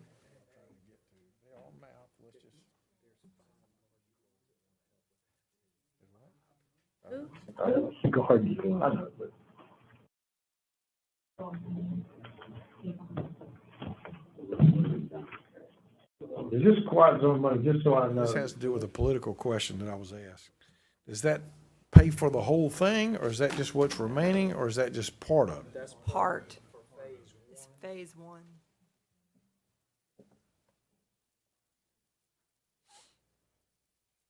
We're still short, based on projections from the railroad, we're still short for phase one, which includes 14 crossings. We've been working with the railroad. Senator Harpoolian's office has been trying to help with that to get their number down, but we're still short. Based on the original current proposed cost. No, I mean, I was. I'm There's still a asking- this doesn't gap have of anything to do $1.2 million. with budget. There's still a gap of $1.2 million to complete the project. See, Senator Harpootlian said that they needed $814,000 from the city to fulfill that. Is that not correct? That's why I'm asking. That was based on the railroad giving some recommendations, which are not practical. So it's $1.2 million is what the gap is right now. Okay. I mean,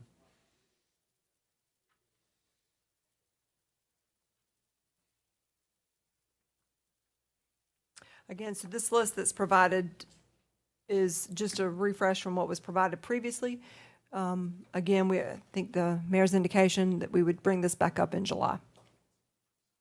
I think ideally that gives all of us time to go through it and we can have a nice roundtable discussion focused on that.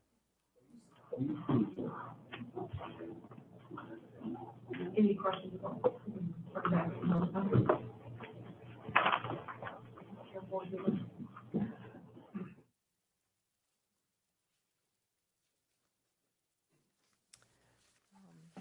In terms of following the memo, we'll take up, there are no conversations we'll have today on H-tax or accommodations tax, no additional discussions are needed other than mentioning that the committees are set to meet.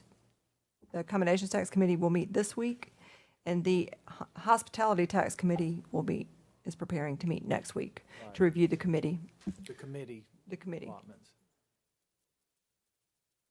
when we do that, can we get updates on The TDF and the statutes on the ATAC. Michael Brandt, I think, was pulling that, right? Yeah. The tourism development. Well, not only that, but all the statute stuff to make sure we didn't need to renew and et cetera. Michael, Stephen. Can't hear you, Jim. Yes. Okay, I just want to make sure we have updates on that. Well, when we bring up ATAX and H-tax, we'll get that presentation all at the same time, so it'll be coincide. But yeah, that was the intent. Then the last item, again, is provided for informational purposes. No expectations of allocation today, but just bringing forward, as we have in all of our funds that have been brought forward to today, we did not bring parking fund capital projects to you previously. So just providing, again, for information, the proposed capital improvement program for our parking fund. Do we know when we're getting the parking study back the rate study, and then I think we were also looking at what, we were trying to move forward on trying to get an evaluation of the Hopefully by the end of June. end of June. So this will be an item that we'll bring up. Down the road, probably based on this, August. That's it. Would we be fine with going ahead and moving forward on the exterior paint, stucco repair, and power washing versus deferring this to the capital discussion? Some of that work is in progress. You want to talk about it? Yeah. We would love to move forward. That's what I'm saying. I mean, we're talking a lot of stuff about appearance and everything else. How do you? Yeah, we would absolutely love to move forward with those exterior. We have In our budget, we do not have painting or that stucco repair. Pressure washing is what I was most keenly on. You can move forward with pressure washing, Kelvin. That's correct. So That's is correct. that, if you, do you have that in the budget, or are we adding that to the The budget? pressure washing is in the budget. The Okay. painting and the stuccoing is not in the budget. And that's estimated 400,000? That's correct.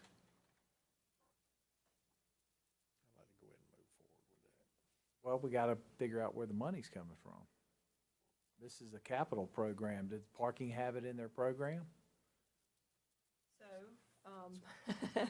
There, we did provide previously, parking cash. Of course, we would not recommend spending down all of the cash available. Well, we're talking about we can- $400,000, so is We that are, I something think, y'all I wanna see move Mr. forward Palin on? shaking his head. We are comfortable with 400,000. All right, And Jeff is possibly the- yelling, and the- saying yes, And the 600,000 for the elevators. So you're talking $1 million that you need to spend in this, at this immediate time. Consider life Like safety. Okay. All right, then, let's, So we can incorporate that into the budget that comes before you next week. Yes. And then I'm sure Mr. Kiesler would be very happy to move forward there. Lady Street would be nice when you come up on Assembly, I will admit that.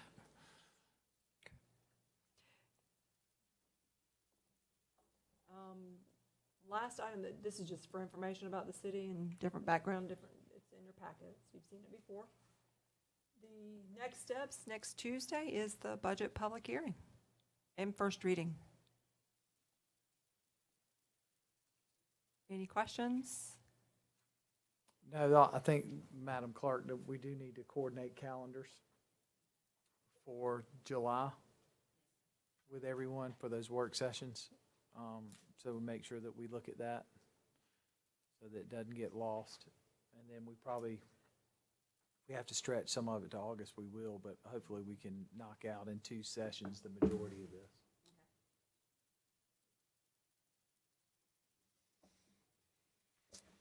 And so, quick question, because I haven't looked at my calendar. Is this our last 1 o'clock budget meeting on the calendar? Oh, yeah, I think Yeah. so.